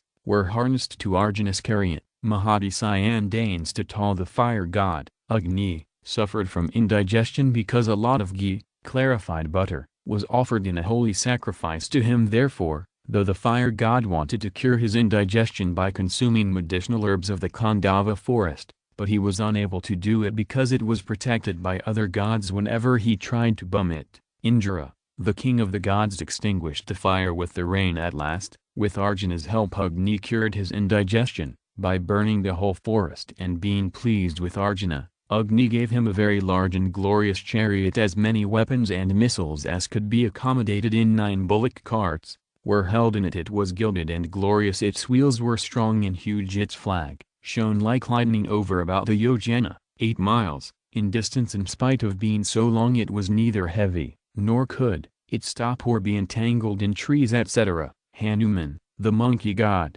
who acted as a spy in Rama's march against Ravana, was the emblem on the flags. To toss to tall means that the beautiful and glorious chariot became more so, because Lord Krishna himself, and his dear devotee Arjuna, were sitting in it. Madhava Pandavaskeva is Lakshmi, the goddess of wealth and prosperity, and Dava is the husband or owner. Therefore, Madhava means the Lord of Lakshmi, Sri Krishna, the incarnation of Lord Vishnu. Here, Pandava has been used for Arjuna, because he is the chief among the Pandavas. Pandavanam Dhananjaya, Hila 10:37, Lord Krishna says, among the Pandavas, Lam Dhananjaya, Arjuna, he has been called chief among the Pandavas, because he had no individuality. Apart from Lord Krishna, Arjuna and Sri Krishna were the incarnations of Nara and Narayana, respectively. In the beginning of every Parva section of Mahabharata, there is salutation to Nara, Arjuna,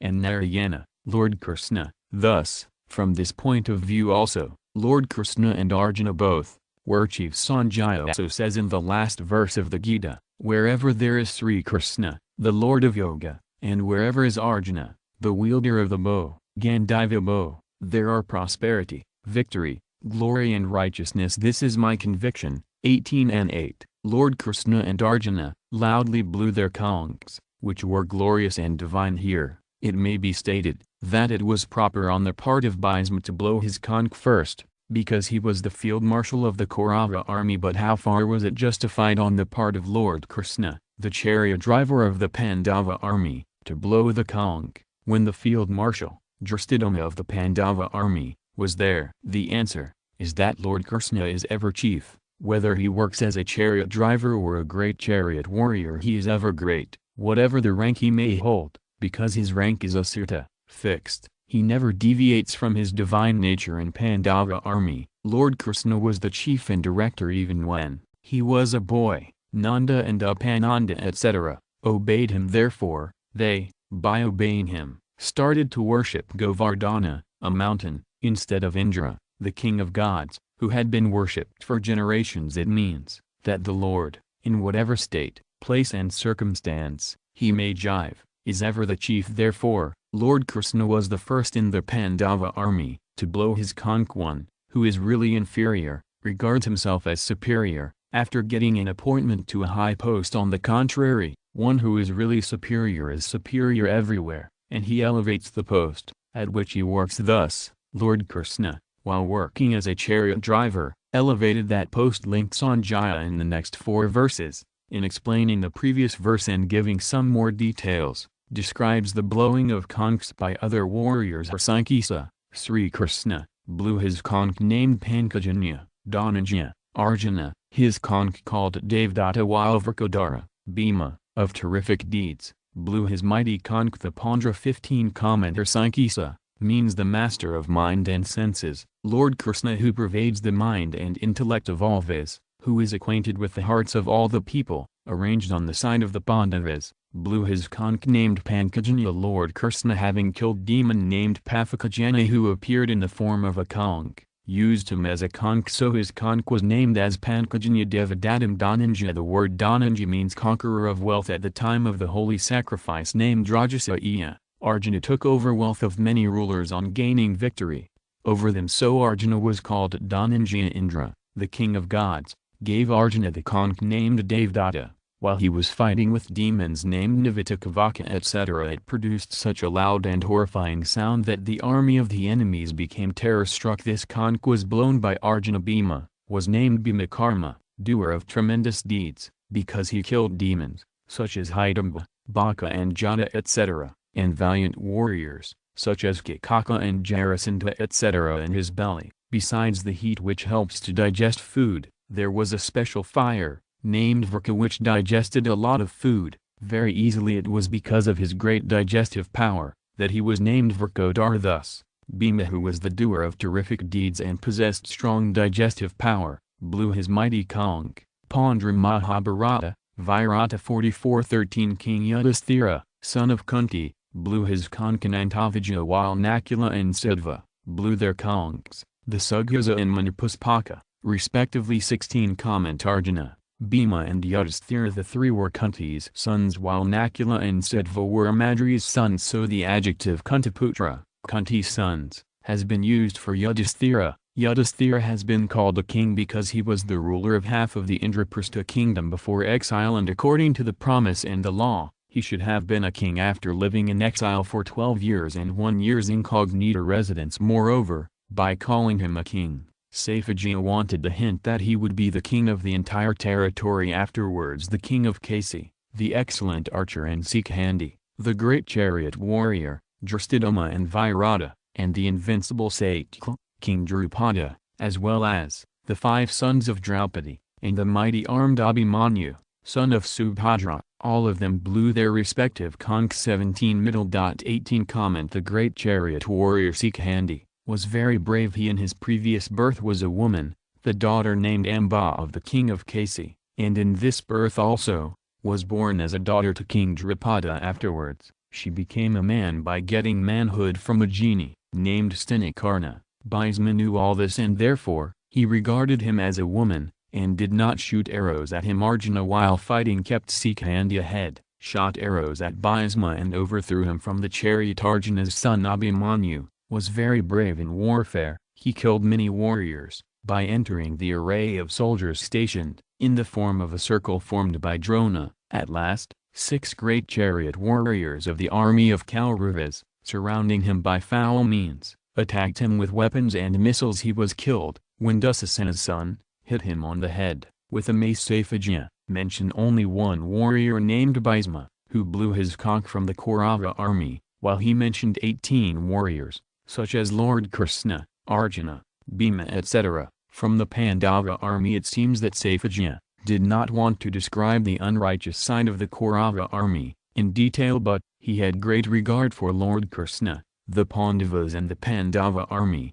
because of their righteousness, so he thought it proper to describe the warriors of Pandava army in more detail, and he took delight in describing them. Link in the next verses described the effect of the sound of the conchs on the Kaurava army. The terrible din, echoing through the sky and the earth, rent the hearts of Dhritarashtra's sons, who had usurped the kingdom by unjust means. 19 Comment. The sounds of the conchs of the Pandava army was so thunderous, roaring and horrifying, that it echoed through the sky and the earth, and rent the hearts of the Kauravas, who had usurped the empire, and also of the kings, who had come to fight on their side. It means that, as a weapon or a missile rends the heart and causes it pain, so does the sound of these conchs. That sound discouraged the Kaurava army, and its warriors were horror-struck, At the formidable strength of the Pandava army, Sanjaya was relating the incidents to Dhritarashtra, so it seems that it was not proper on his part to mention Ihartaritriyakam,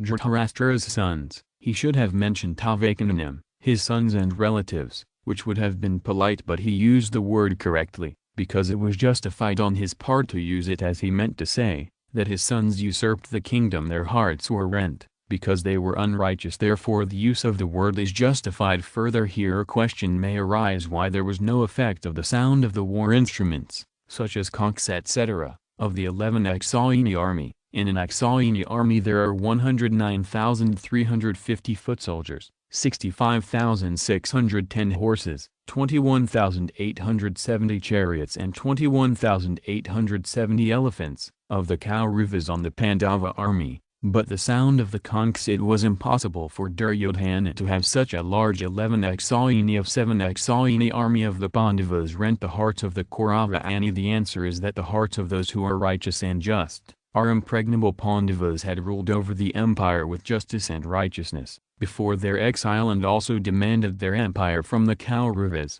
which was a just demand. On the other hand, the hearts of those who are unrighteous, unjust and sinful, are weak, doubtful and full of fear. It is their sin or injustice, which weakens their hearts. Duryodhana and his group tried their best to kill Pandavas. By any means, fair or foul, they usurped their empire and caused them much trouble. Thus, they stood for unrighteousness. So the sound of the conchs of 7 Aksaini army of the Pandavas rent their hearts with a piercing pain. This incident warns a striver that he should never have unjust and unrighteous dealings through his body, speech and mind, because these weaken the heart and create fear in it. For example, the creatures of the world, including the gods and the demons, were afraid of Ravana, the king of Lanka. But when he abducted Sita, he, being terrified, looked here and there to see if anyone was watching him. Manasa 3:28-45, link middle. In the first verse, Dhritarashtra put a question about his sons and sons of Pindu. Sanjaya answered the question from the 2nd to the 19th verse. Now Sanjaya starts army. But when the Pandavas were exiled,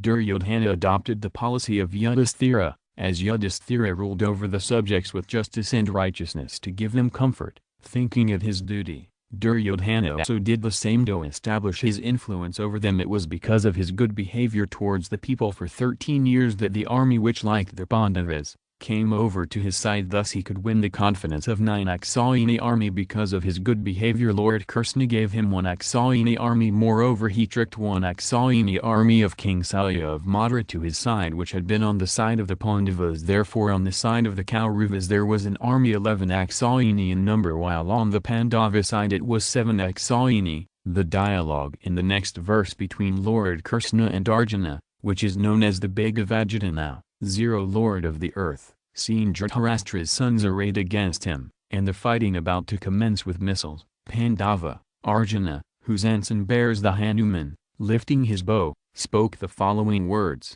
to Krishna. 20 Commentatha. This word means that now Sanjaya begins the Bhagavad Gita in the form of a dialogue between Lord Krishna and Arjuna. This dialogue ends with the word iti used in the 74th verse of the 18th chapter. Similarly, the Gospel of the Gita begins with the 11th verse of the 2nd chapter, and ends with 66th verse of the 18th chapter. Though Bhisma had blown his conch to cheer up Duryodhana, not to declare war, yet the Kaurava and Pandava armies thought that the war had been declared, and so they became ready with weapons and missiles in their hands. Seeing them equipped with weapons and missiles, Arjuna also lifted his bow, named Gandiva. By these words Sanjaya means, when your son Duryodhana saw the army of Pandavas, he fled to Dronacharya, but when Arjuna saw the army of Kauruvas, he lifted his bow. Dhanaradyamya took his bow. It shows that Duryodhana was filled with fear, while Arjuna was fearless,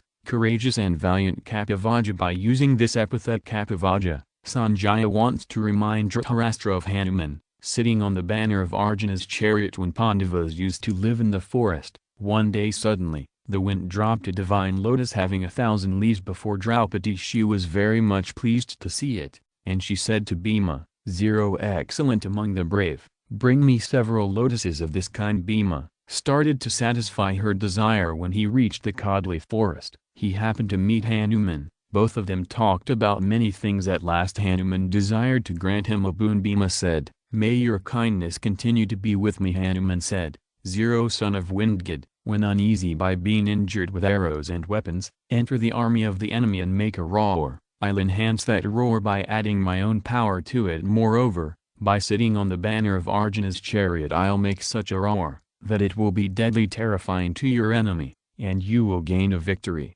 over them and kill them very easily." Therefore, the victory of those, on whose banner Hanuman was sitting, was certain. Pandava. Dhritarashtra used the word Pandava in his question. Therefore, Sanjaya also used the word Pandava several times, as in 1114 and here in 1120, to remind Dhritarashtra of the Pandavas. Duryodhana, seeing the army of Pandavas approaching his preceptor Drona, spoke the words cleverly, while Arjuna, seeing the army of Kauravas approaching Lord Krishna, who is a world teacher, who is acquainted with the hearts of all, and who is the inspirer of mind and intellect, etc., spoke the words full of bravery, courage, and duty. Mahabharata, Vana 151 17-18. Arjuna said, "O Asirta," Asirta means one who does not deviate from his divine glory, "place my chariot between the two armies and hold it there, till I have carefully observed the war-minded warriors, with whom I must wage this war." 21-22. Comment: the two armies were stationed at such a distance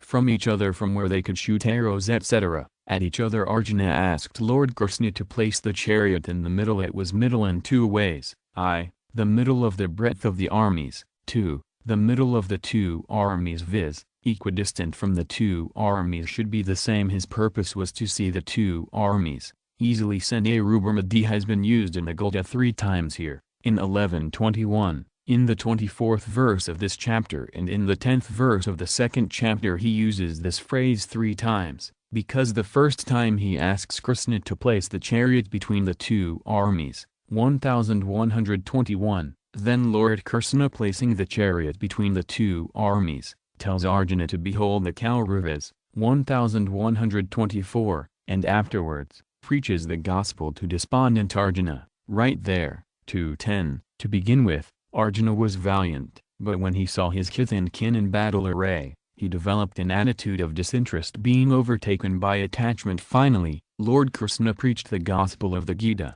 which dispelled his attachment. It means that a man, in whatever circumstances he is, by making proper use of circumstances, can be free from desires and can realize God, because God, Paramatma, always remains uniform in all circumstances. How long should the chariot be placed between the two armies? Arjuna says, "Hold the chariot there, till I have carefully observed those war-minded kings with their armies, who are stationed in the army of Kauravas and with whom I have to wage war. Let me see the heroes I have to encounter. Let me also see which of them are inferior, superior and equal to him in heroism." Here, by the phrase Yadhukaman, Arjuna means to say that they sent a proposal of conciliation, but the Kauravas did not accept it, as they had a keen desire to wage war. So, he wants to observe the warriors and their bravery, which makes them so confident to wage war. I desire to watch the evil-minded Duryodhana's well-wisher rulers, who have assembled here with their armies and are ready to fight. 23. Comment: Dhritarashtrasya. Here Arjuna,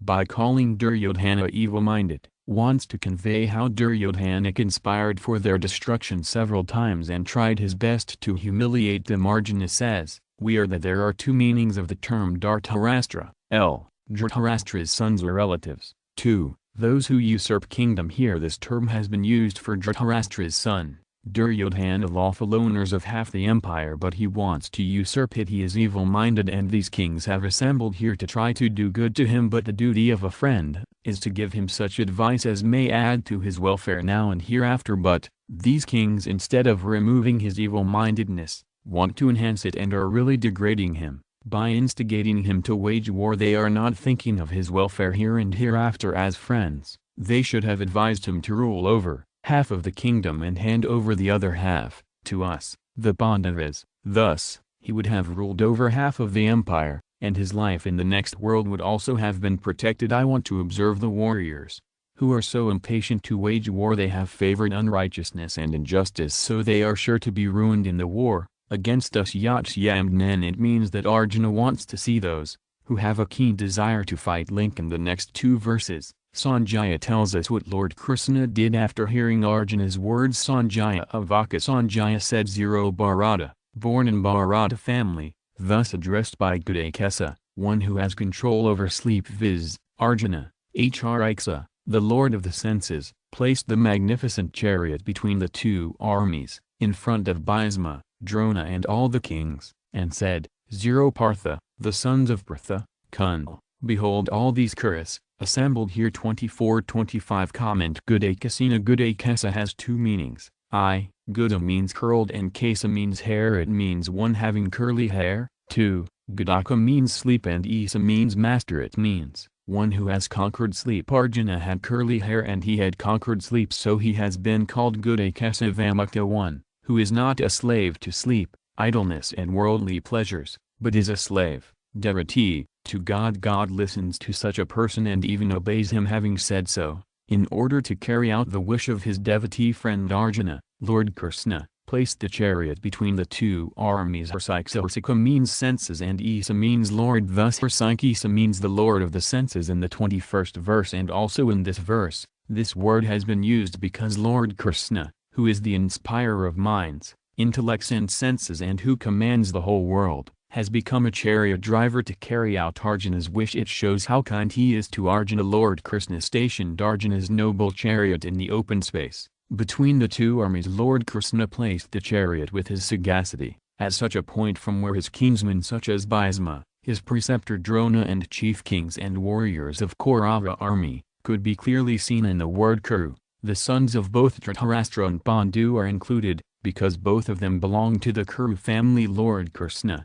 by saying behold all these Kurus assembled here, means that by seeing them, Arjuna may think that they are all one, whether they are on his side or on the opposite side, and whether they are good or bad, and thus a feeling of kinship may develop in him. This feeling of kinship may lead to attachment and make him inquisitive. Thus, by making Arjuna an instrument, Lord Krishna wants to preach the gospel of the Gita for the benediction of the creatures of Kali age. Therefore, Lord Krishna, instead of using Dhartarashtrayan, used the words Kurain. If he had used Dhartarashtrayan, Arjuna would have become enthusiastic and Lord Krishna could not have got a chance to preach the gospel of the Gita, and Arjuna's delusion, born of kinship, could not have been destroyed. But Lord Krishna thought it his duty to destroy Arjuna's delusion. As a surgeon first gives medicine to a patient suffering from a boil so that it may suppurate, and then performs an operation to remove the diseased part, in the same way, God first arouses the hidden delusion of Arjuna and then destroys it. Here, Lord Krishna, by using the phrase Kurain Pasya, first arouses delusion in order to destroy it. By advice later, Arjuna in the 22nd and 23rd verses of this chapter wanted to behold and observe them, so Lord Krishna says, behold these Kurus. Lord Krishna could have placed the chariot without uttering any words, but he intentionally used the phrase Kurain Pasya to arouse attachment in Arjuna. There is a vast difference between love for the family and love for God, though there is also a little similarity. When we have love for members of our family, we overlook their faults, because we have a feeling of mindness with them. Similarly, God also does not heed the shortcomings of his devotee, because he has the feeling that he is his own. But, in domestic love, importance is attached to matters such as body etc., while in love for God, there is importance of feelings. In family love, there is importance of delusion, while in love for God, there is importance of alliance. In family love, there is darkness, while in divine love, there is light. In family love,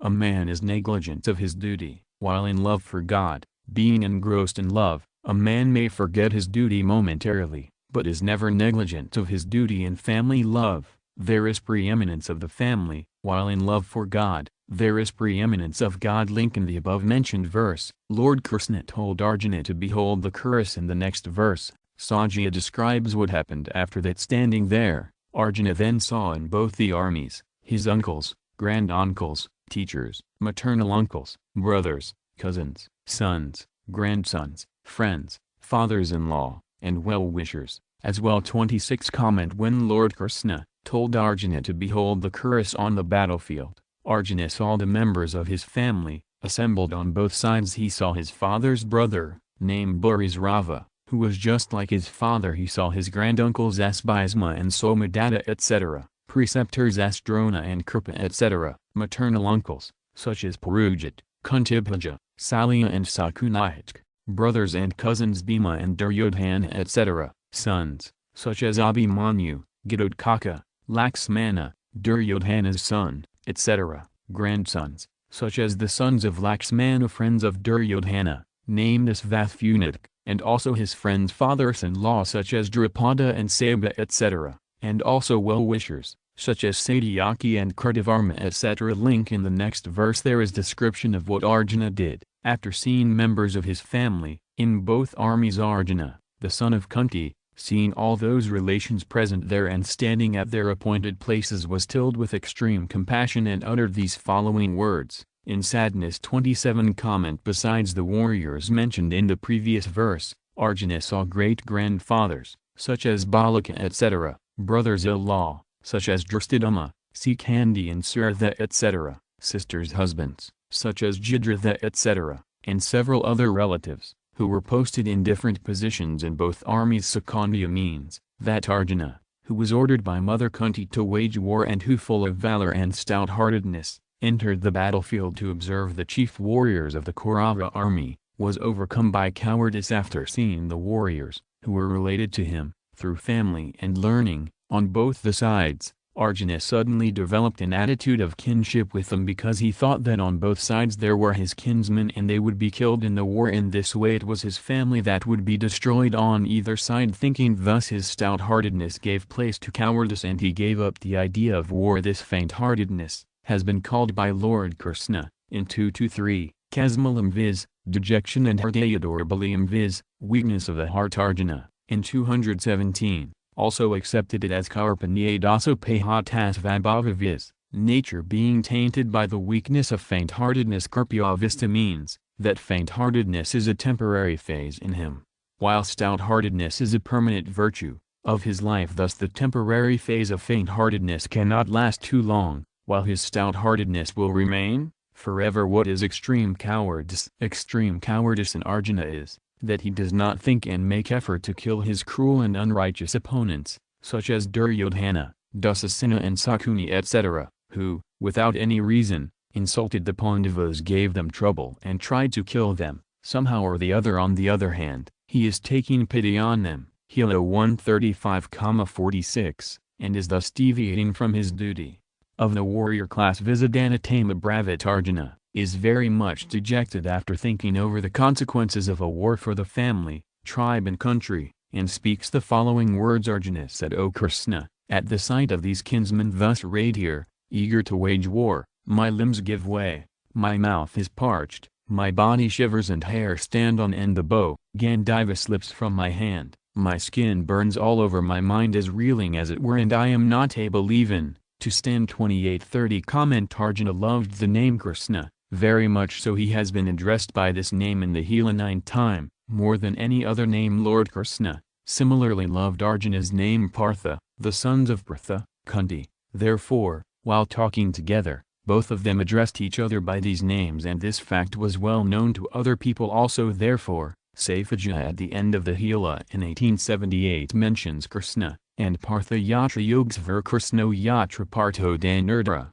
viz., wherever is Krishna, the Lord of Yoga, and wherever is Partha, Arjuna, the wielder of the bow. Dhritarashtra, in the first verse of this chapter, uses the phrase Samavita Utsava, gathered together desirous to fight, and Arjuna here has said, Utsam Samupastatam, arrayed eager to fight. But there is a vast difference in the views of the two. Dhritarashtra is partial to his son, so he uses the words Mamak, mine, and Pandaval, Pandus, but Arjuna is impartial, so he uses the terms Vajanam, kinsman, which includes persons of both sides. It means that Dhritarashtra is worried about the death of his sons in the warfare, while Arjuna is worried about the death of warriors in both armies, because he thinks that both the warring groups are his own kith and kin. Till now the word Dristva, having seen, has been used 3 times. E Dristva to Pandavanikam, having seen the Ani of the Pandavas, 112,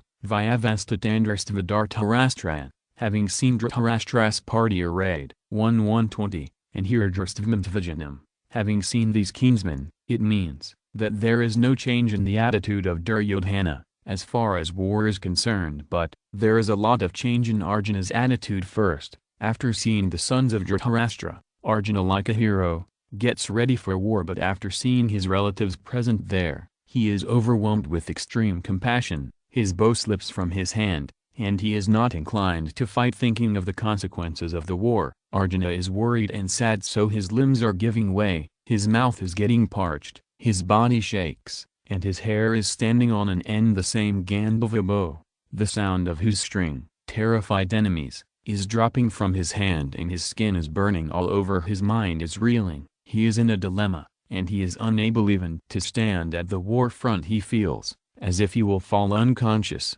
and thinks it is a sin to wage war. Link. After describing the 8 signs of his sadness in the previous verses, now Arjuna mentions the inappropriateness of war with inauspicious omens. He sees, O Kesava, I also find the omens inauspicious, and I do not see any good in killing my kith and kin. In battle 31, worry had been compared with fire. There is a little difference between the two. Worry burns a living man while fire burns a dead man. Comment. O Kesava, I find the omens inauspicious. Enthusiasm in the beginning of an activity leads it to success, while dilemma leads to failure. So Arjuna says that the omens that his limbs are giving way, his body is shaking, his mouth is getting parched, are not auspicious. Besides these, other omens, such as the falling of a meteor, untimely eclipse, earthquake, horrible sound of birds and animals, obliteration of a black mark in the moon, falling of blood from clouds, are inauspicious, and all of these augur ill. I do not see any good in killing my kith and kin, either in this world or in the next, because only a sinner can destroy his kith and kin. Therefore, sin alone will accrue to us by killing them, and that sin will lead us to hell. In this verse, in both Namitani Pasyami, I see omens, and Sreya Anupasyami, I see good. Arjuna wants to say that, whether he goes by the omens or by this common sense, it is certain that it is futile to wage war, and there is no good in it, for them and for the entire world. Link. In the next verse, Arjuna expresses his reluctance to get such an undesirable victory. The omens are not responsible for the occurrence of the incidents, they merely foretell the incidents. What Arjuna is regarding as omens are not omens, in fact they are the defects of senses, body, mind and intellect which Arjuna finds in him because of his sadness. Here the verb pasyami has been used for the omens of the past and the present, and verb anupasyami has been used for the consequence and future. O Krishna, I covet not victory, nor kingdom, nor pleasures. O Govinda, of what use to us is kingdom or luxuries or even life? 32. Comment. Suppose we get victory and then we get the kingdom of the entire earth and also pleasures. These are of no avail. I do not want either victory, kingdom or pleasure when we do not desire anything. Victory, kingdom and pleasure, of what use to us is kingdom or pleasure? Victory, kingdom and pleasure seem pleasant only when there is desire for these, but we have no desire for these, so how can these be pleasant to us? After killing our kith and kin, we have no desire to live, because after death, who will enjoy pleasure? The so-called pleasure will rather lead us to worry and unhappiness. Link. In the next verse, Arjuna gives the reason why he has no desire for victory, etc. Those, for whose sake we seek kingdom, enjoyment and pleasure, are here, arrayed on the battlefield, staking their lives and property. 33. Comment. Whatever kingdom, pleasure and enjoyment we desire, we want these for our relatives and friends. With these, we want to please and serve our teachers, uncles, granduncles, and sons, etc. We do not want to possess these for our personal enjoyment, but all of these are arrayed here on the battlefield, staking their lives and property. They have decided to sacrifice even their lives on the war front. If all of them are killed, for whom should we desire kingdom, prosperity and pleasure? Means that they are standing on the battlefield, staking their lives and prosperity. If they had got a desire for life and prosperity, why would they stand here? To be slain. It means that they have renounced every hope. Link. In the next 2 verses there is description of the people for whom Arjuna wants kingdom, pleasure and enjoyment: teachers, uncles, fathers, sons, as well as granduncles, maternal uncles, fathers-in-law, grandsons, brothers-in-law and other relatives. Though they may kill me, I would not seek to slay. In the 26th verse Ajna by saying Pitarnata Pitamahan has mentioned uncles and granduncles first, but here by saying Akriya O Pitar he has mentioned teachers first. It means that because of his love for his kith and kin there he mentions uncles first, while in this context of not slaying he first mentions the teachers who are great well-wishers of human beings, them, even for the sovereignty of the three worlds and least, for this earth. 34-35 Comment Lord Krishna in the 21st verse of the 16th chapter, says that passion, anger and greed, these constitute the triple gates to hell. Really these three are different forms of passion. These are born out of our attachment for worldly things and person. Passion has two sides: to get the desired thing, and to get rid of undesired. Undesired things include accumulation and enjoyment. The desire for accumulation is known as greed, and desire for enjoyments is called passion. If desire for accumulation and enjoyment is not satisfied, anger accrues. In anger, men perform actions to destroy those who create obstacles in the fulfillment of their desires. It proves that men fight to get desired things and to get rid of undesired ones, but Arjuna does not want to fight for either of the two. If our kith and kin, being prompted by greed or anger, want to slay me, I do not seek to kill them out of anger or greed, because these two are the gateways to hell. Here the word API has been used 2 times by Arjuna. It means, first, why should they kill me when I do not create any obstacle to their selfish motive? Even then, suppose they slay me by thinking that I worked as an obstacle to their selfish motive, I do not seek to slay them. Secondly, though there is no possibility for the sovereignty of the three worlds coming to me by killing them, yet, if I get it, I do not seek to slay them. Madhusudana, it means that you killed the demons, such as Madhu etc. But these teachers, such as Drona etc., and granduncles, such as Bhisma etc., are not demons, they are our near and dear ones, so why should I have a desire to kill them? Lord Krishna is called Madhusudana because he killed the demon named Madhukriya. I should serve respected and benevolent teachers, such as Drona etc., rather than fight them. It is appropriate on our part even to sacrifice out lives at their feet. Pitra, how can we slay our uncles, fathers, out of anger or greed, when we have got this body linked with them? Putra, it is our duty to bring up our sons and our brothers' sons, even though they may stand against us or act badly. Pitamaha, when our grand-uncles are worthy of adoration, as our father, they deserve still greater adoration from us. Though they may rebuke and punish us, yet we should not cause any suffering to them. We should rather serve them and give comfort to them. Matula, our maternal uncles,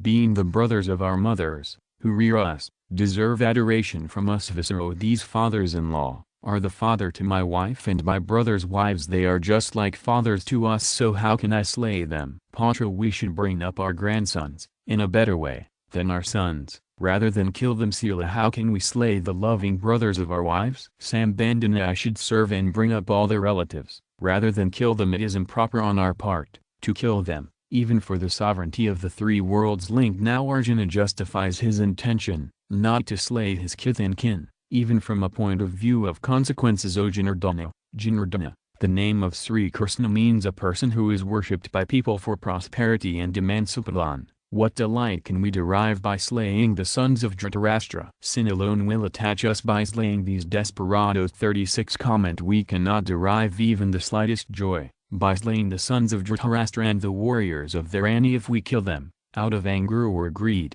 we shall have to repent, because the memory of those kinsmen will obsess us and the grief of their death will torment us. We cannot get joy in this world by killing them, and sin will accrue to us in the next world, which will torment us there. There are 6 kinds of desperados: one who sets fire, who poisons, who murders, who seizes wealth, who usurps kingdoms, and those who kidnap others' wives. Duryodhana and his companions have committed all these criminal offenses. They secretly set fire to the residence where Pandavas were expected to be sleeping. They poisoned Bhima and threw him into water. They made an attempt on the life of Pandavas while gambling. Deceitfully they deprived Pandavas of their wealth and kingdom. And in the assembly, Duryodhana insulted Draupadi by calling her his waiting maid and persuaded Jidra to kidnap Draupadi, and he kidnapped her. In the scriptures, it is mentioned that there is no sin in killing a desperado, Manusmriti 8:351, but it is also mentioned in the scriptures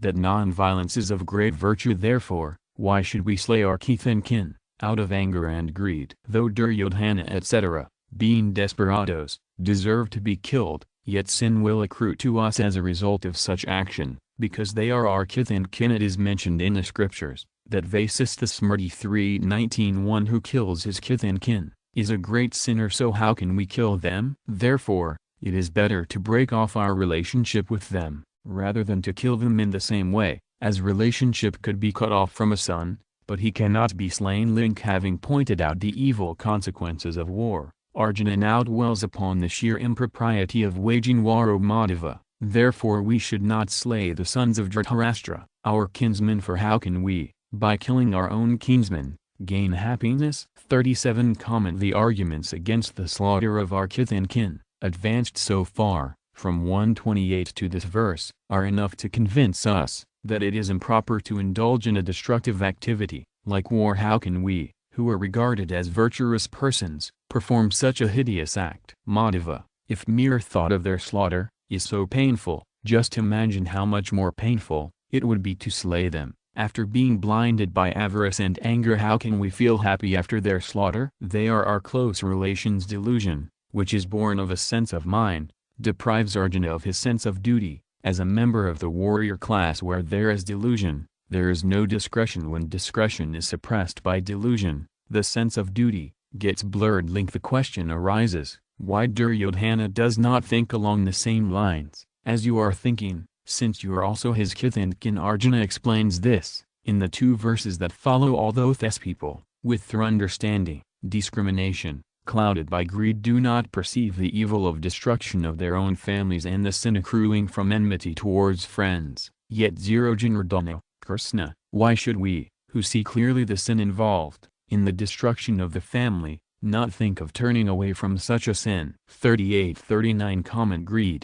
consists in desiring to have more and more of wealth, property, praise, respect and rank. It is because of greed that Duryodhana etc. lost discretion, and so they do not think about the disastrous consequences of war and the sin that will accrue out of it. This extraordinary greed had deprived them of their sense of discretion, and little do they realize that the kingdom for which they are bent upon committing the sin of destroying their kith and kin will not stay long with them. The pleasure of possession is soon followed by the pain of deprivation, which far outweighs the pleasure of possession. With minds clouded by greed for the kingdom, they do not perceive the deadly sin which will arise by destroying their own families. A battle causes loss of time, energy, life and property, and people are assailed by worries and hardships. When there is a quarrel between 2 friends, they turn into enemies. Drupada and Drona had been friends since childhood. After getting the kingdom, one day Drupada insulted Drona, with the result that their friendship turned into enmity. To avenge his insult, Drona got Drupada defeated by his pupil,